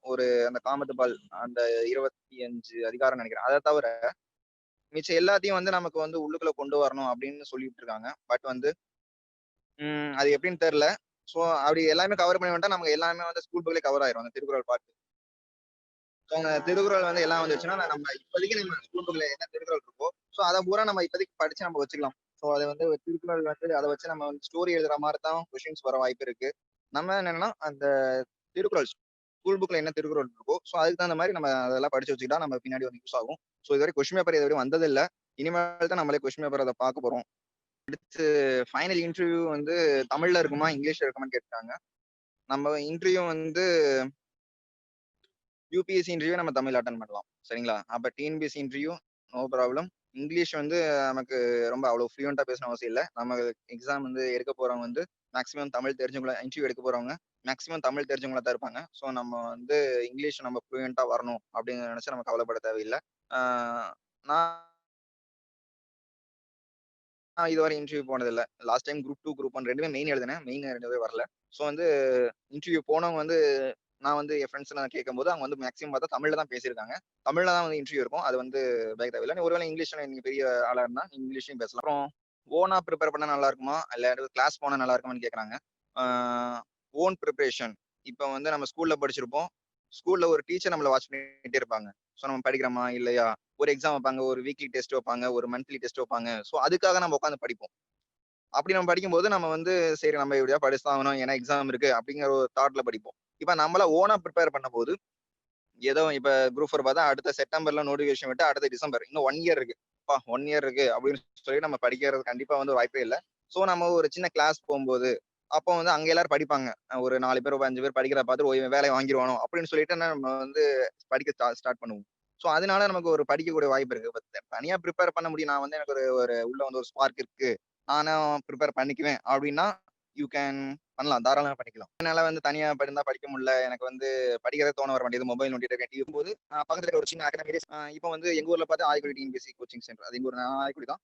ஸோ இங்க வந்து ஒரு 4000 பேர் படிக்க வருவாங்க ஒரு சண்டேல. ஸோ அந்த கூட்டத்தில் நம்ம ஒரு சண்டே ஒரு நாள் போய் உட்காரும் போது அங்க அவ்வளவு பேர் படிக்கிற பார்க்கும்போது நமக்கு ஒரு நம்மளும் படிக்கணும் அப்படிங்கிற ஒரு தாட் வரும். ஸோ அதுக்காக குரூப் ப்ரிப்பரேஷன் குரூப்பா ப்ரிப்பேர் பண்ணும்போதும் கிளாஸ் போகும்போதும் இல்ல வந்து தனியா நம்ம பண்ணும்போது நம்ம தான் படிக்க போறோம். ஸோ நமக்கு நம்மளால படிக்க முடியும் அப்படின்னா நீங்களா பண்ணலாம். ஸோ இல்லாட்டியும் என்னால வந்து மற்றவங்களை பார்த்தா படிக்க முடியும் அப்படின்னா வந்து கிளாஸ் போகலாம். ஜஜாக்கல்லா ஹைரூன் பிரதர், ரொம்ப நன்றி. ரொம்ப கிளியரா எக்ஸ்பிளனேஷன் கொடுத்தீங்க. ரொம்ப நன்றி. அந்த இதை மாணவ மாணவிகள் உங்களுக்கு யாருக்காவது நம்ம சைபா வந்து கிளாஸ் ஸ்டார்ட் பண்ண போறோம், ட்ரைனிங்கு ஜனவரி மிடில் இருந்து ஸ்டார்ட் பண்ண போறோம். அதுக்கான என்ட்ரன்ஸ் எக்ஸாமு நடந்துகிட்டு இருக்கு. இப்போ வர சண்டே கூட ஒரு என்ட்ரன்ஸ் எக்ஸாம் இருக்கு. உங்களுக்கு இன்ட்ரெஸ்ட் இருக்கவங்க நீங்க அப்ளை பண்ணலாம். உங்களுக்கு 25%லேருந்து 100% வரை ஸ்காலர்ஷிப் இருக்கு. பேஸ்ட் ஆன் உங்களோட என்ட்ரன்ஸ் மார்க்கை பொறுத்து. ஹை லெவல் எக்ஸ்பர்ட்ஸ் கவர்மெண்ட்ல ஒர்க் பண்ணிக்கிட்டு இருக்கவங்க தான் ட்ரைனிங் கொடுக்குறாங்க. 1 year training, weekend, Saturday Sunday. So continues வந்து என்ன அப்படின்னா உங்களுக்கு அசஸ்மெண்ட் இருக்கும், மென்டாரிங் இருக்கும். ஸோ நிறைய பெனிஃபிட் இருக்கு. ஸோ எஸ்எஸ்சிக்கு, டிஎன்பிசிக்கு, யூபிஎஸ்சிக்கு இந்த 3க்கும் ட்ரைனிங் நடத்துகிறோம். நம்மளுடைய ட்ரைனிங் சார்ஜ் 20,000 ருபீஸு. பட் இருந்தனாலும் என்ன அப்படின்னா 25%லேருந்து 100% வரை உங்களுடைய ஃபேமிலி பேக்ரவுண்டை பொறுத்தும் உங்கள் மார்க்கை பொறுத்தும் நாங்கள் ஸ்காலர்ஷிப் கொடுக்குறோம். ஸோ இந்த வாய்ப்பை நீங்கள் பயன்படுத்திக்கலாம். Thank you very much. இன்ட்ரெஸ்ட் இருக்கவங்க சைபா குரூப்பில் என்கொயரி பண்ணலாம், கால் பண்ணி கேட்கலாம். தேங்க்யூ. ஜஜாக்கல்லா ஹைரூன்.